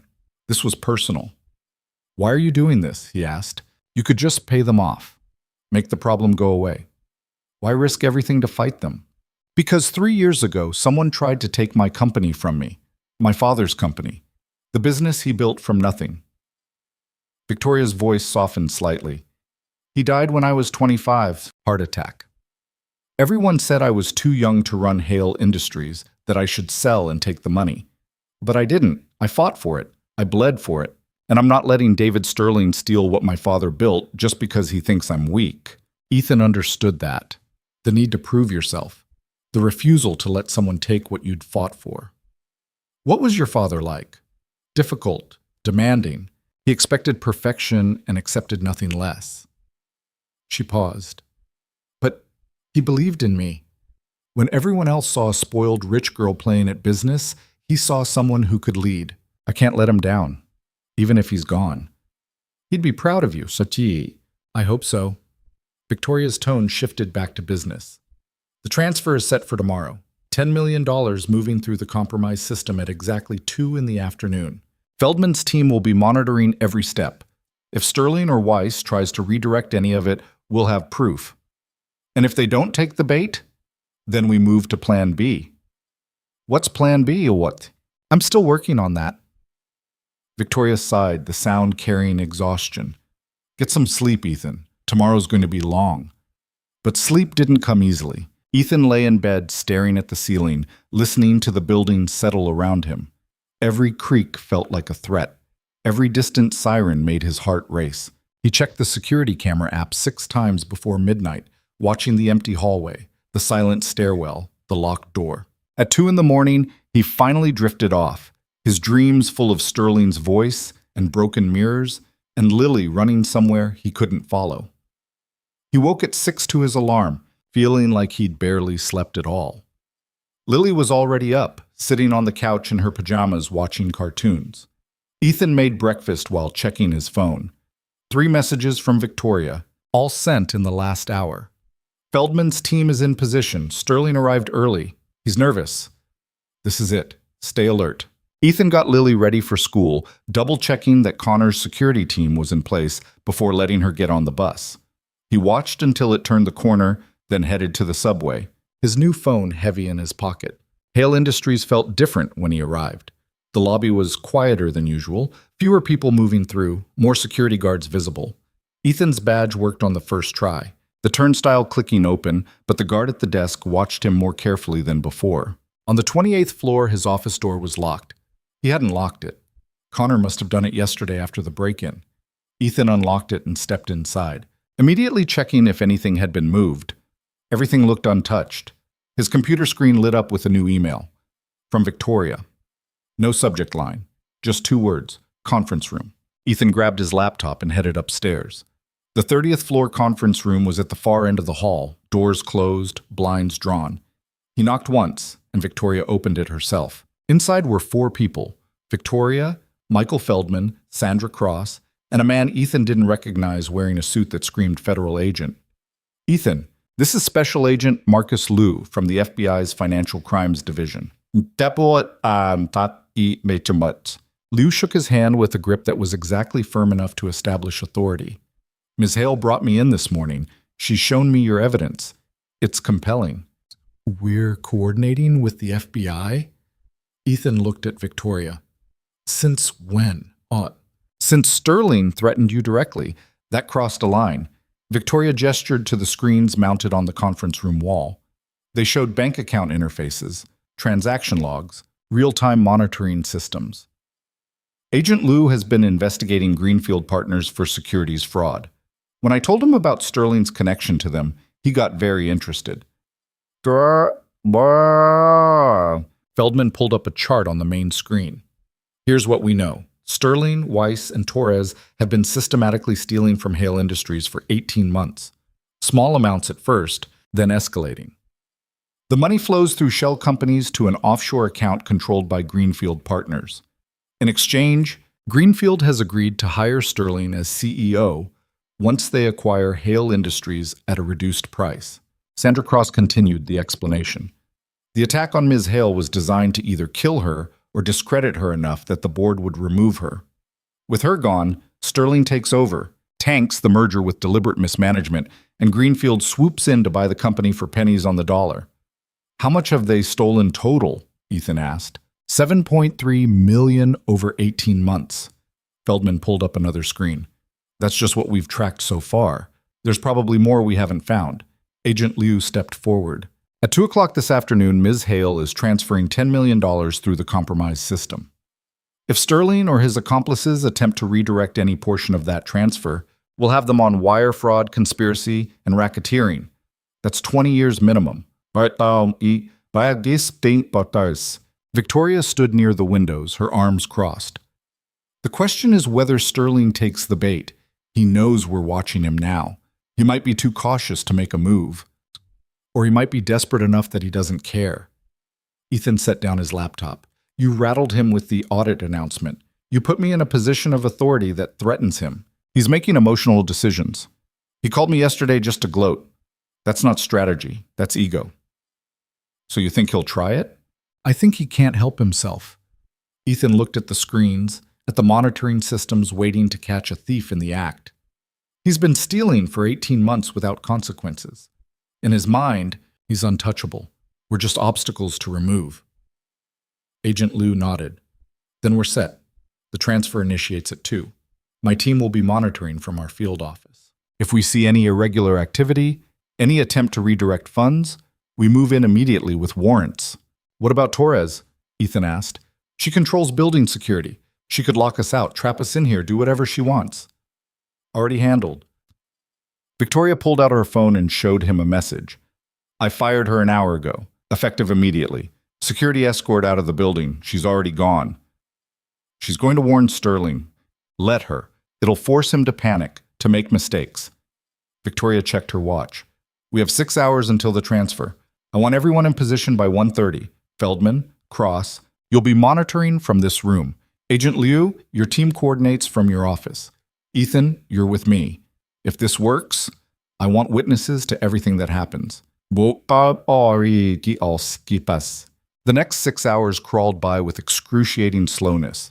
Ethan tried to focus on work, on reviewing files and building timelines, but his mind kept jumping ahead to 2 o'clock. To what would happen if Sterling took the bait? To what would happen if he didn't? At 1 o'clock, Victoria called him upstairs. The conference room was full now. Feldman and Cross at their laptops, fingers flying across keyboards. Agent Liu on a conference call with his team, speaking in the clipped, efficient language of law enforcement. 2 junior analysts Ethan didn't recognize working on secondary monitors. 5 monitors, 5 different tracking systems, Feldman explained. We're watching the money from the moment it leaves Ms. Hale's account until it reaches its destination. Any deviation, any unexpected routing, we'll see it instantly. Victoria stood at the head of the table, calmer than Ethan had ever seen her. She looked like a general before a battle, confident and focused and completely in control. 30 minutes, she said quietly. At 1:45, Sterling walked past the conference room. He glanced at the closed door, the drawn blinds, but kept moving. Ethan watched him through the small gap in the blinds, tracking his progress down the hallway toward his own office. He knows something's happening, Ethan said. Of course he does. Victoria didn't look away from the screens. Victoria, the question is what he does about it. At 1:58, Victoria logged into her banking interface. Her fingers hovered over the keyboard. Last chance to back out, Agent Liu said. Once that money moves, we're committed. I was committed the moment they broke into my house. Victoria entered her authorization codes. Let's finish this. Yes. At exactly 2 o'clock, she initiated the transfer. $10 million, moving from Hale Industries' primary operating account to a subsidiary account flagged for merger-related expenses. Legitimate transfer. Legitimate purpose. Routed through a system that had been compromised for 18 months. The monitors lit up with activity. Green lines tracking the money's path. Numbers scrolling past too fast to read. Feldman and Cross both leaning closer to their screens, watching for any irregularity. For 60 seconds, nothing happened. The money moved through its designated channels, following the exact path Victoria had programmed. Then something changed. There, Sandra Cross said, pointing at her screen. See that? The transfer just split. 9.2 million continuing to the destination. 800,000 redirecting to a different account. Feldman's fingers flew across his keyboard. Tracing the redirect now. It's going through. 3 proxy accounts, ending at an offshore account in the Cayman Islands. Silverline Capital Partners.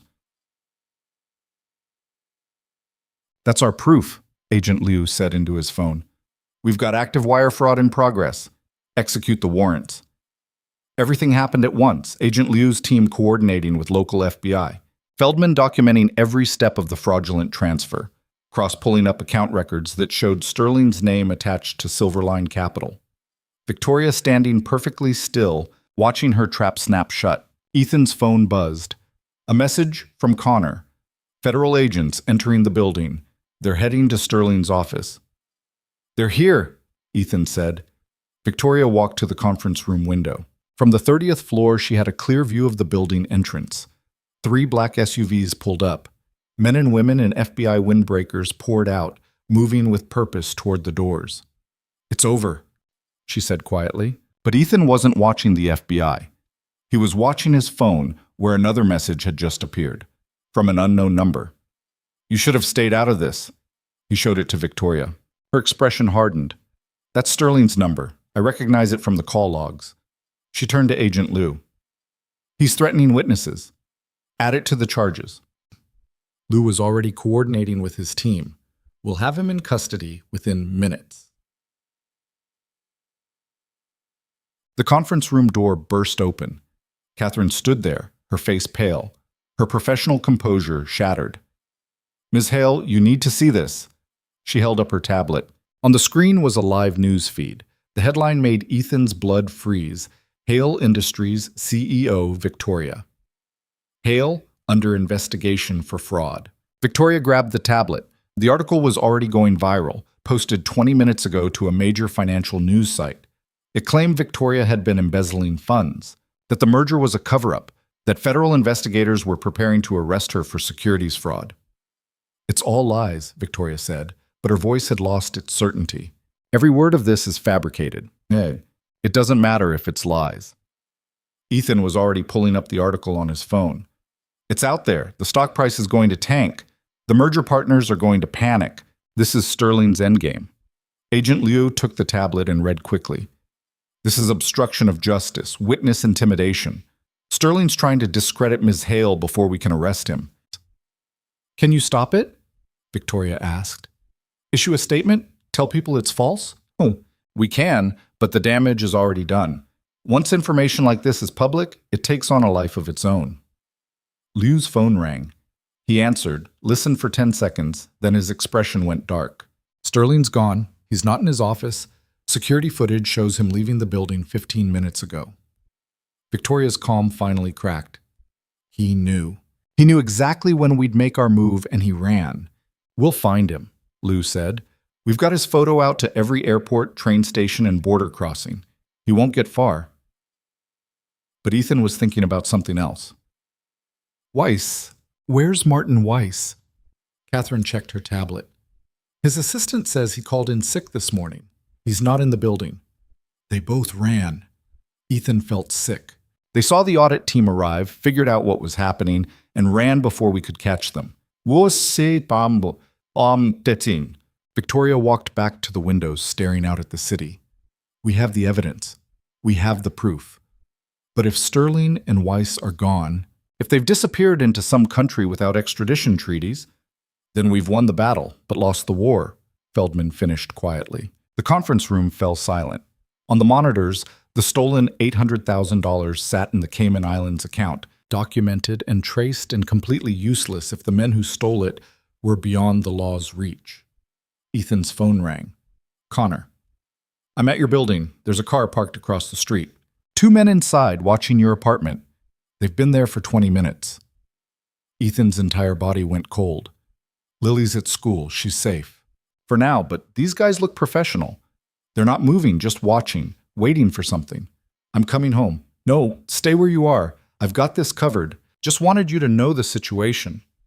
Ethan hung up and looked at Victoria. Sterling's got people watching my apartment. He's trying to scare you, make you back down. It's working. Victoria turned away from the window. Agent Liu, I need protection for Ethan Parker and his daughter. Federal protection. Now. Already on it. I'll have agents at your apartment within the hour, Liu said to Ethan. Anyone tries to approach your family, they'll be arrested immediately. But Ethan wasn't listening anymore. He was thinking about Sterling's phone call, about the message just now, about 2 men watching his building, waiting for an opportunity. Sterling wasn't trying to scare him. Sterling was planning something worse. We need to go public, Ethan said suddenly. Right now, before Sterling can control the narrative. Victoria shook her head. The article's already out there. Anything we say will look defensive. Then we don't defend. We attack. Ethan grabbed the tablet from Catherine. We have proof of the fraud. We have documentation of Sterling's theft. We release everything to the media immediately. Bank records, emails, the offshore accounts. We burn him so completely that no one will believe his lies about you. That could backfire, Feldman warned. If we release evidence before charges are filed, Sterling's lawyers could claim we poisoned the jury pool. Sterling's running. There won't be a trial if we don't find him first. Ethan looked at Victoria. You said you wanted to burn his house down. Let's actually do it. Victoria held his gaze for a long moment. Then she turned to Agent Liu. If we release the evidence publicly, does it compromise your investigation? Technically, yes. But if Sterling's already fled, the investigation's compromised anyway. Liu considered. I can't officially endorse this, but I also can't stop you from exercising your free speech rights. That's permission enough. Victoria pulled out her phone. Catherine, get me every major financial reporter you can reach. I want interviews scheduled for tonight. Bloomberg, Wall Street Journal, Financial Times, all of them. What about the merger? Feldman asked. If you go public with this level of scandal, the partners might walk away. Let them. I'd rather lose the merger than let Sterling destroy my father's company.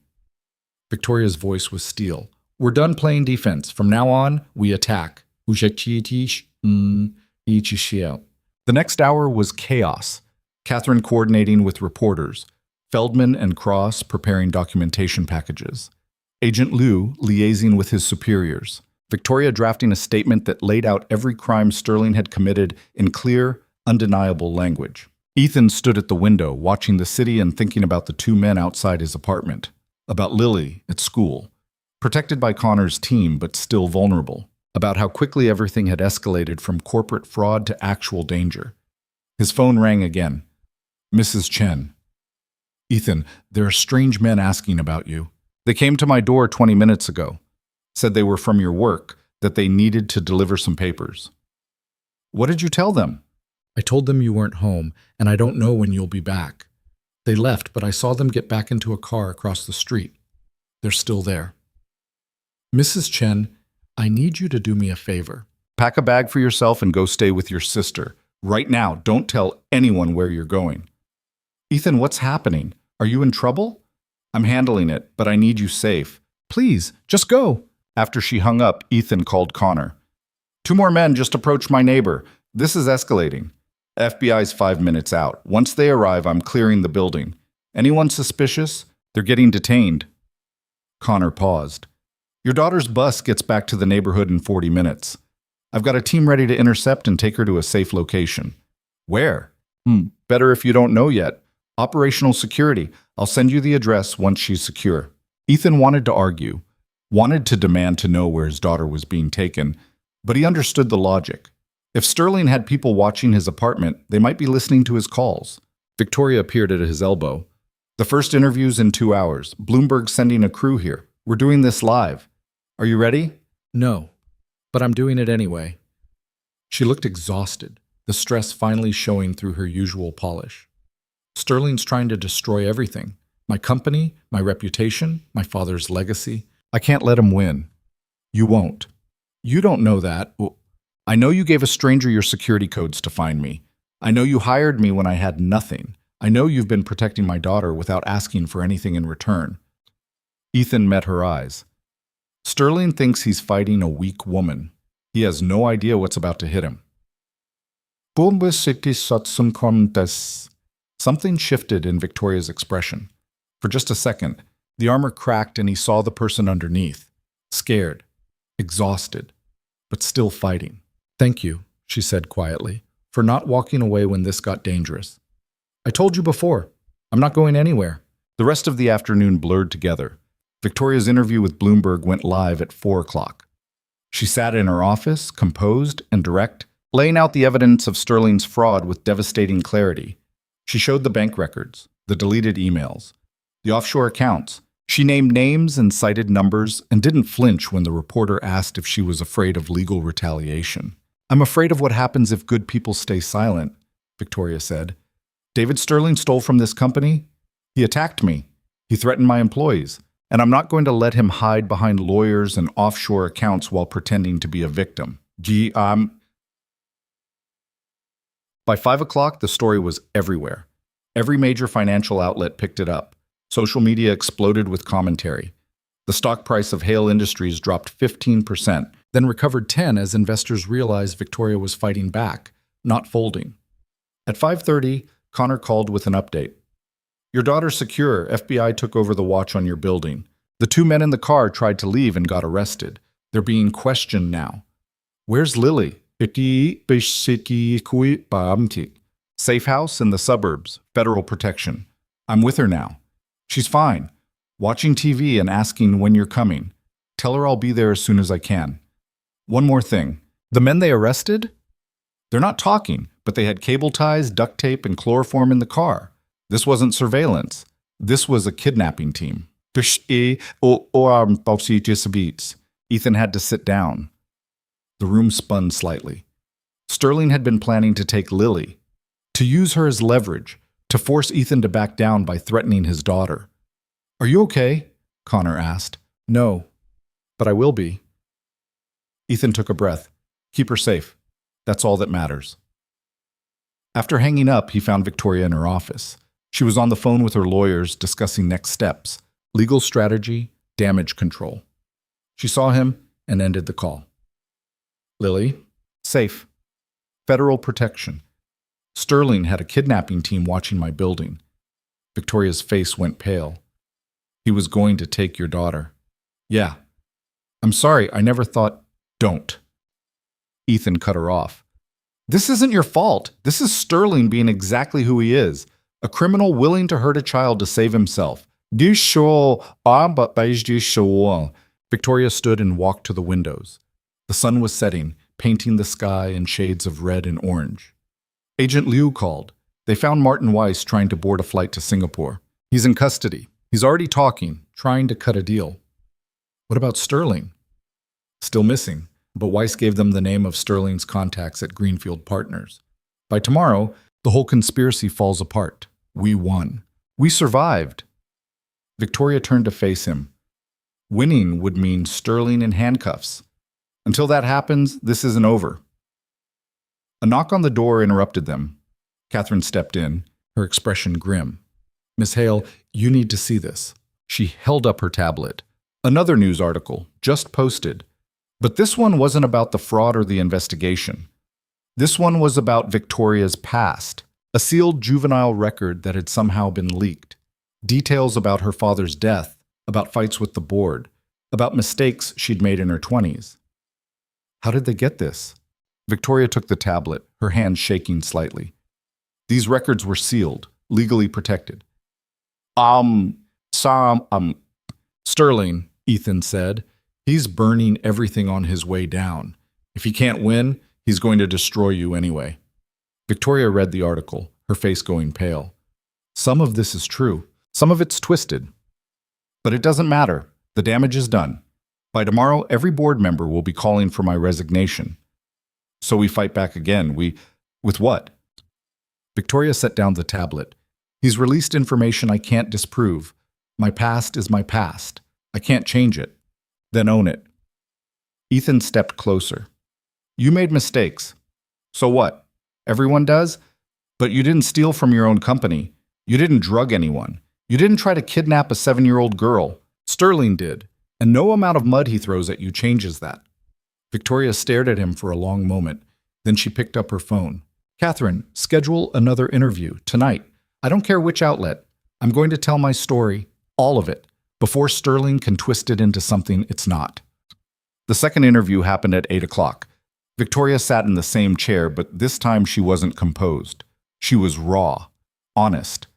She talked about her father's death, about the pressure of taking over at 25, about the mistakes she'd made and the lessons she'd learned.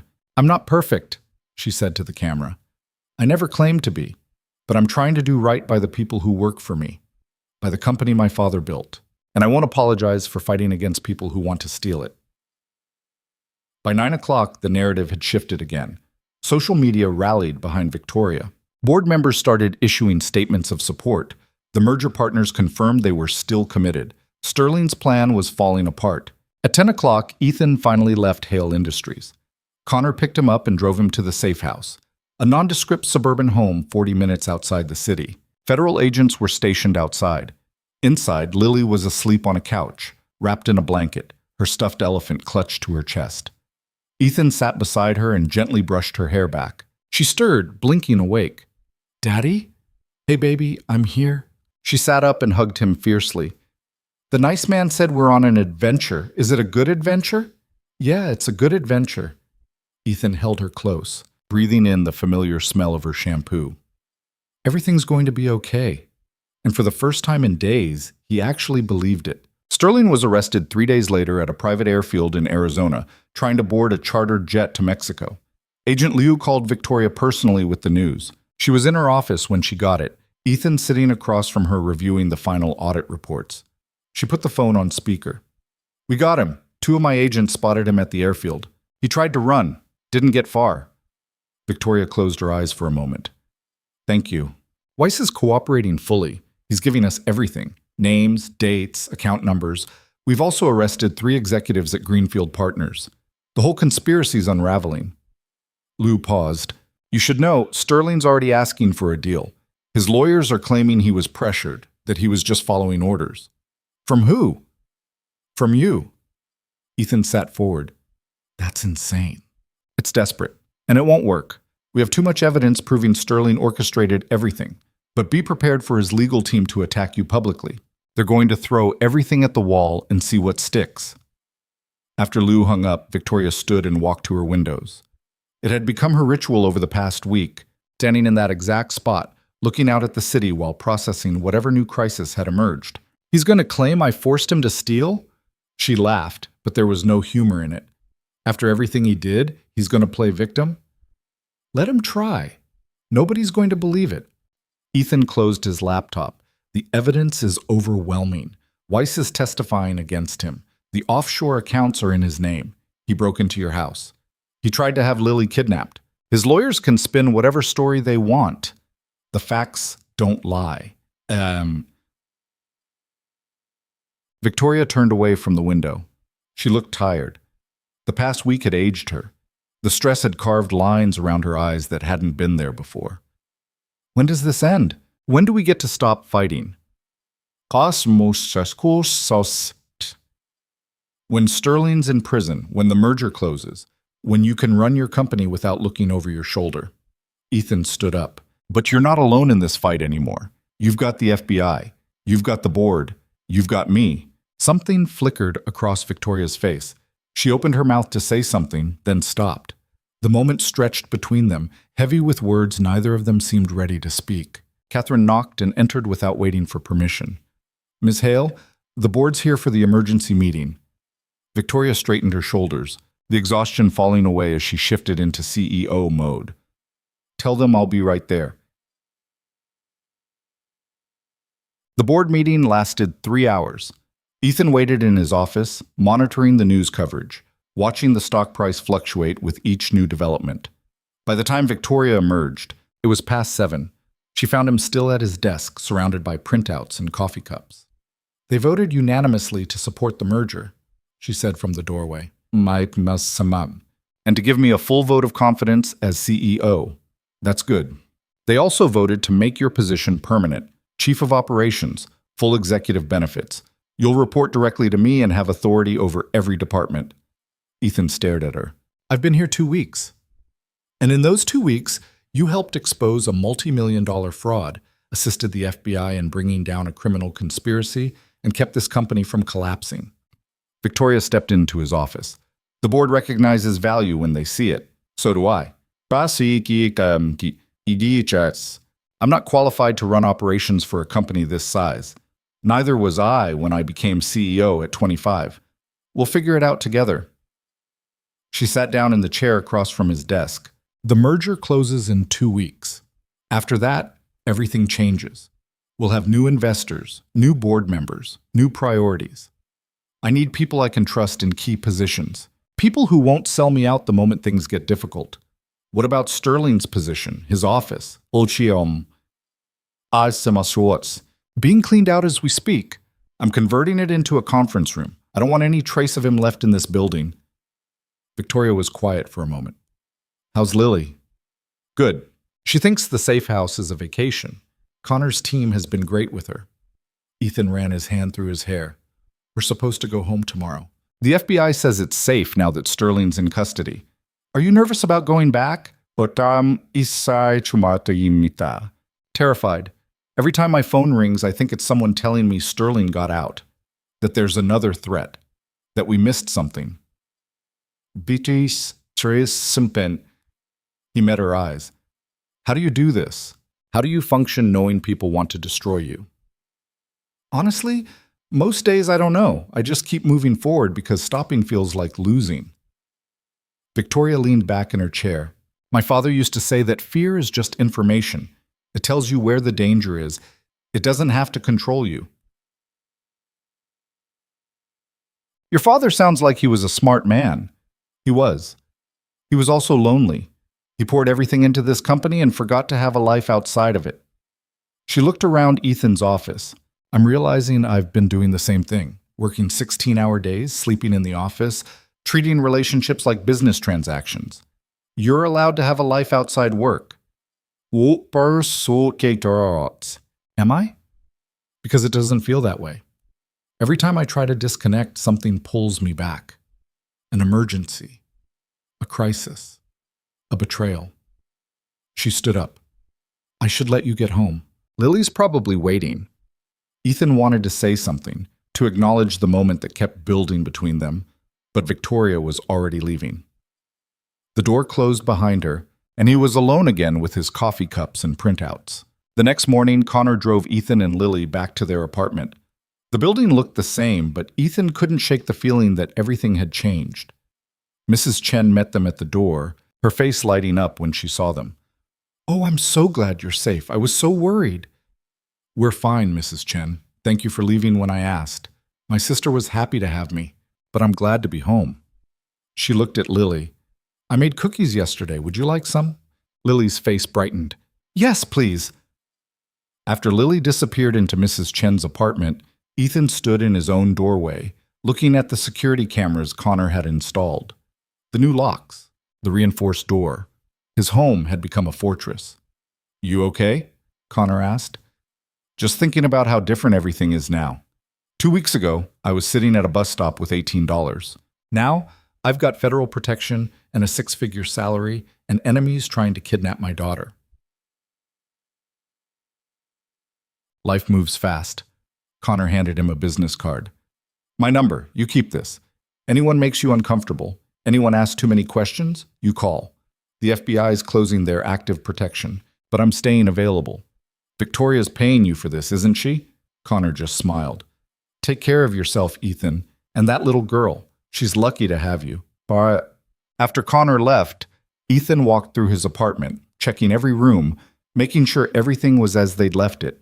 Nothing had been disturbed. Sterling's kidnapping team had never made it past the front door, but the threat had been real. The danger had been real. Ethan sat on his couch and let himself feel it.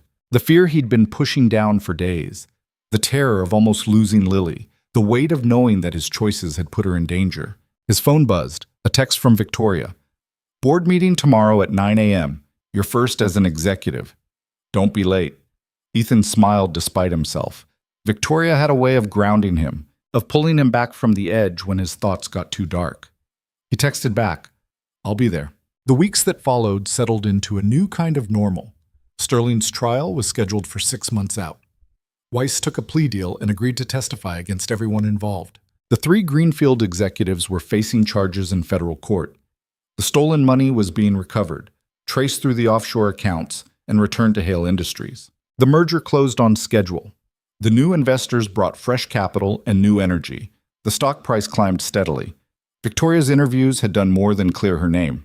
They'd made her a symbol of corporate integrity, a CEO willing to fight for what was right, even when it cost her.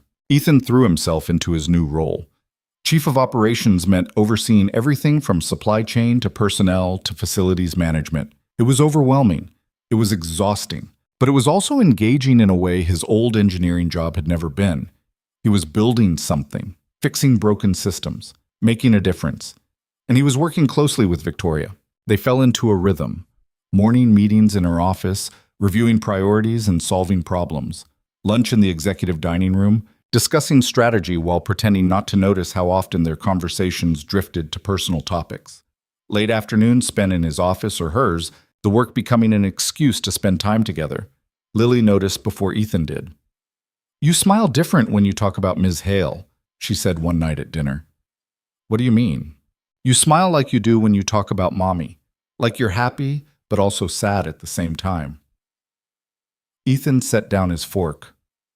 "I miss Mommy every day, but she's been gone 3 years, and I think she'd want us to be happy." "I am happy, Daddy. Are you?" The question hit harder than it should have. Was he happy? He had a job. He had security. He'd helped bring down criminals and protect a company. But was he actually happy?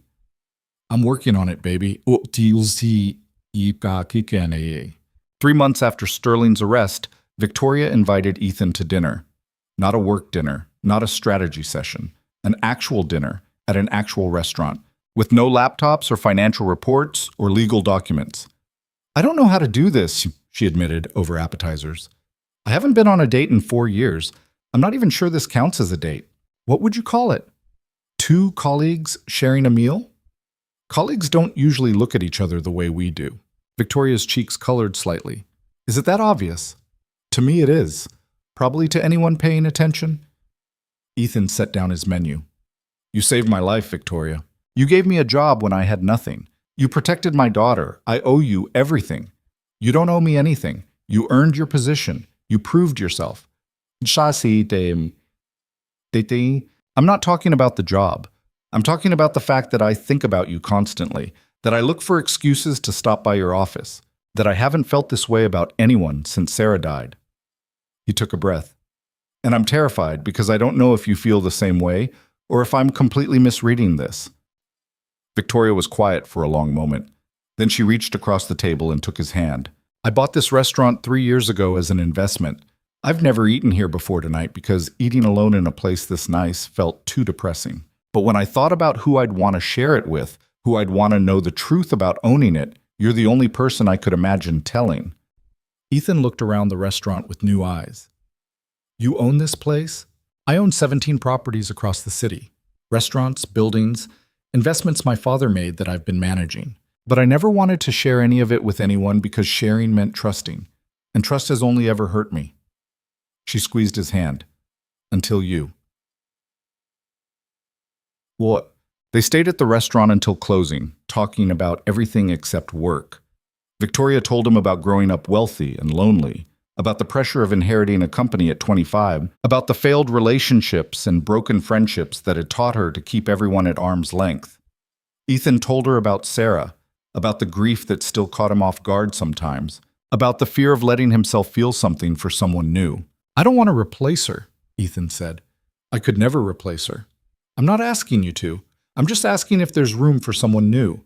Someone who knows what you've been through and doesn't expect you to pretend it never happened."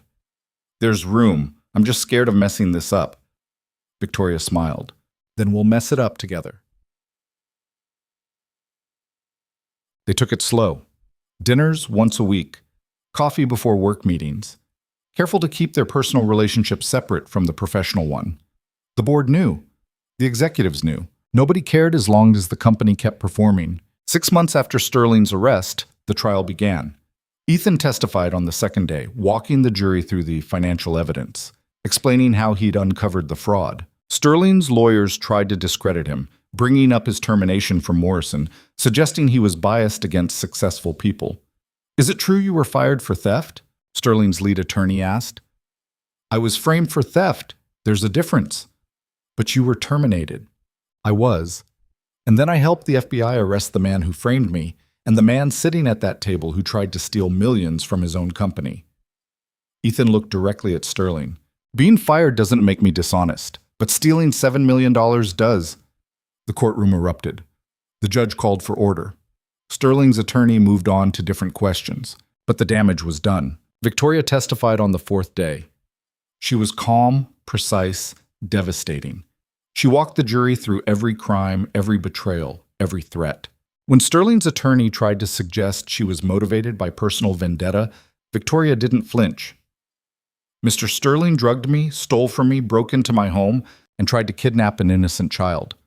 If you think I need additional motivation to want him held accountable, you fundamentally misunderstand what it means to be a decent human being. The trial lasted 3 weeks. The jury deliberated for 6 hours.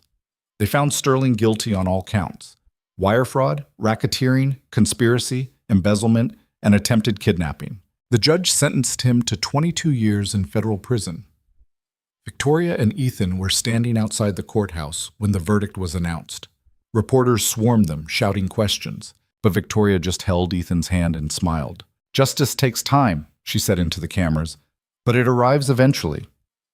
They celebrated that night at Victoria's penthouse, a sprawling space overlooking the city that Ethan had never seen before. Lily was with Mrs. Chen, giving them the evening alone.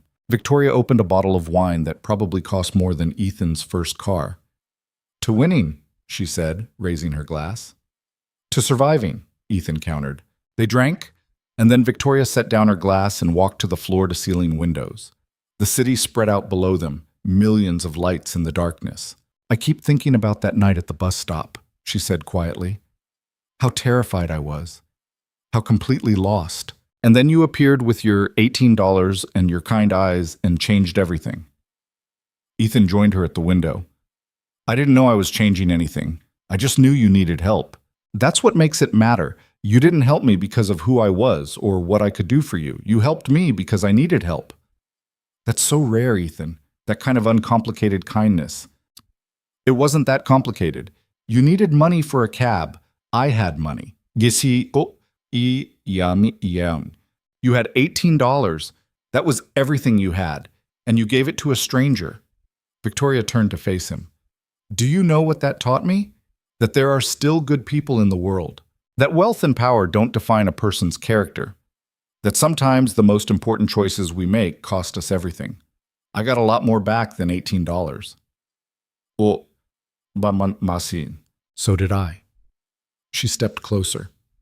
"I got my company back. I got justice. I got someone who sees me as a person instead of a CEO or a target or a dollar sign." She hesitated. "I got you."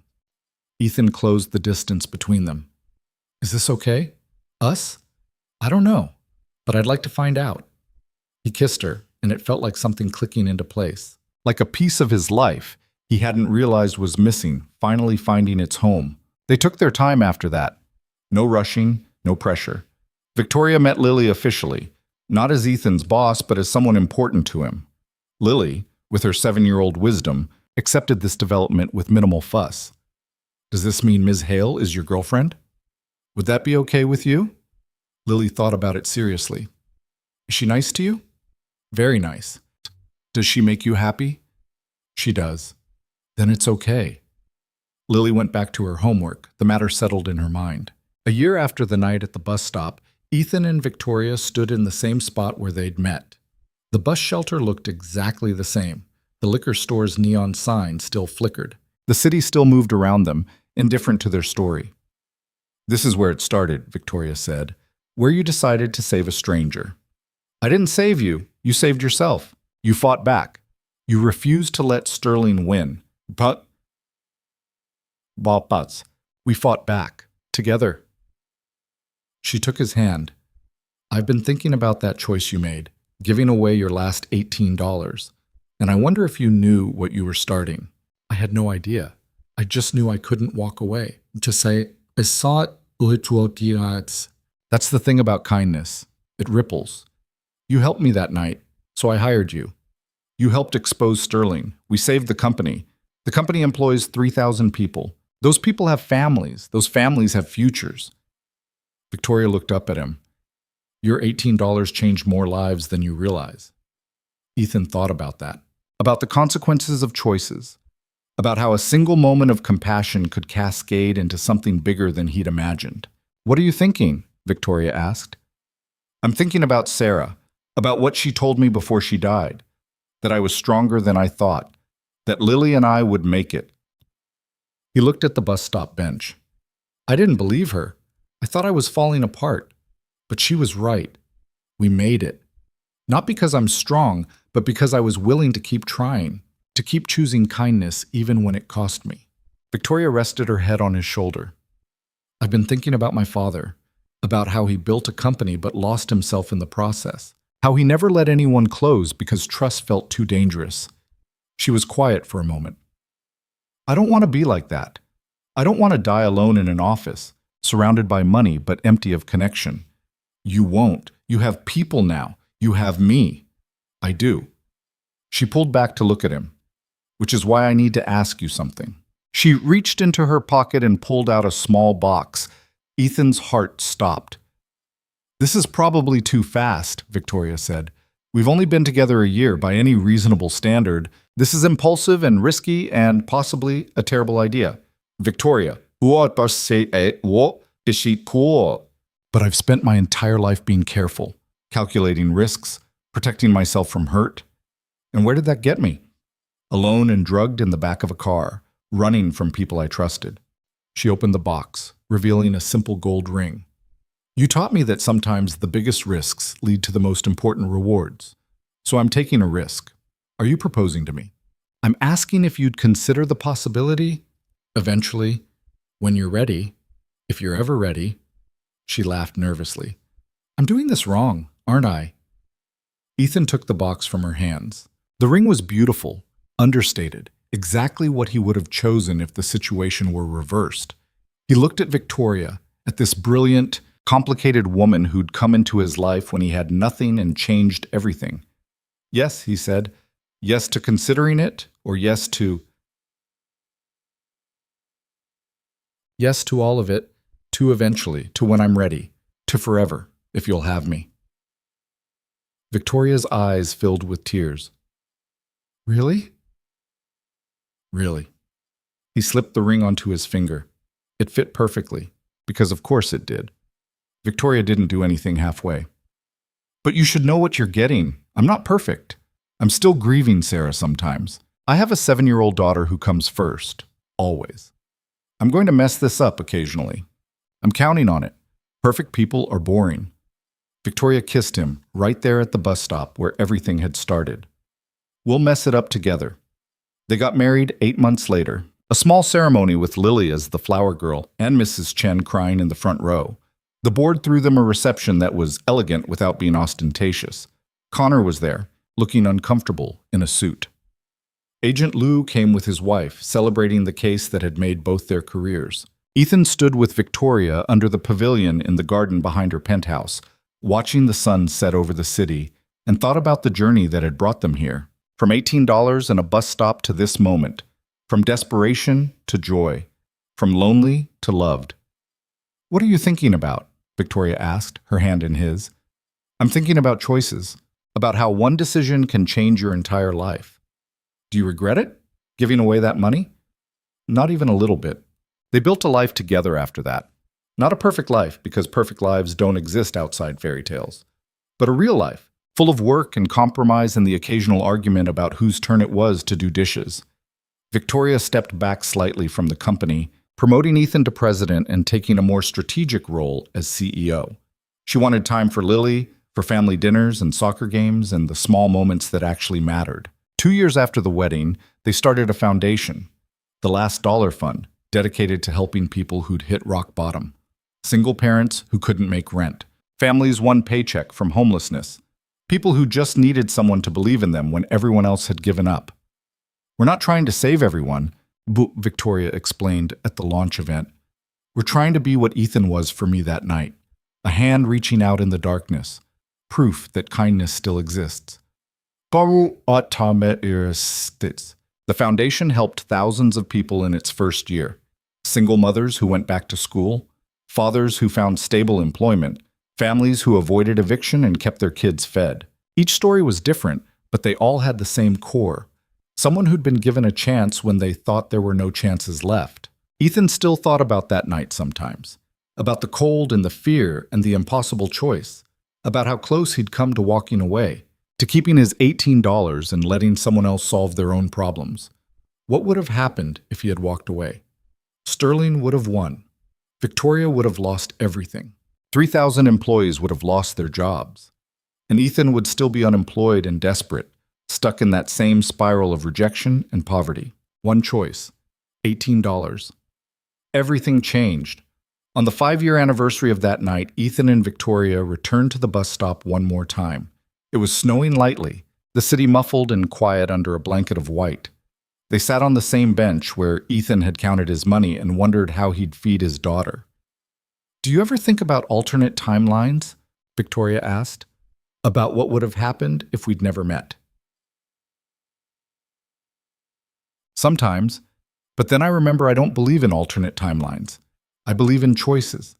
I chose to help you. You chose to find me. We chose each other. That's the only timeline that matters." When Victoria leaned against him, "I'm grateful for that night, for your kindness, for everything that came after." "Me too." And they sat in comfortable silence, watching the snow fall, thinking about all the ways a life could change in a single moment, about how kindness was never wasted, about how the smallest gestures could ripple out into the world and touch people you'd never meet. Lily was 12 now, funny and sharp, and exactly the person Sarah would have hoped she'd become. She knew the story of how Ethan and Victoria met, had heard it a dozen times, but she never got tired of asking questions. "Daddy, what made you decide to give her the money?" she asked one night at dinner. Ethan thought about it. "Your mom once told me something. She said that we're defined by what we do when nobody's watching, when there's no reward, when it costs us something we can't afford to lose." He looked at his daughter.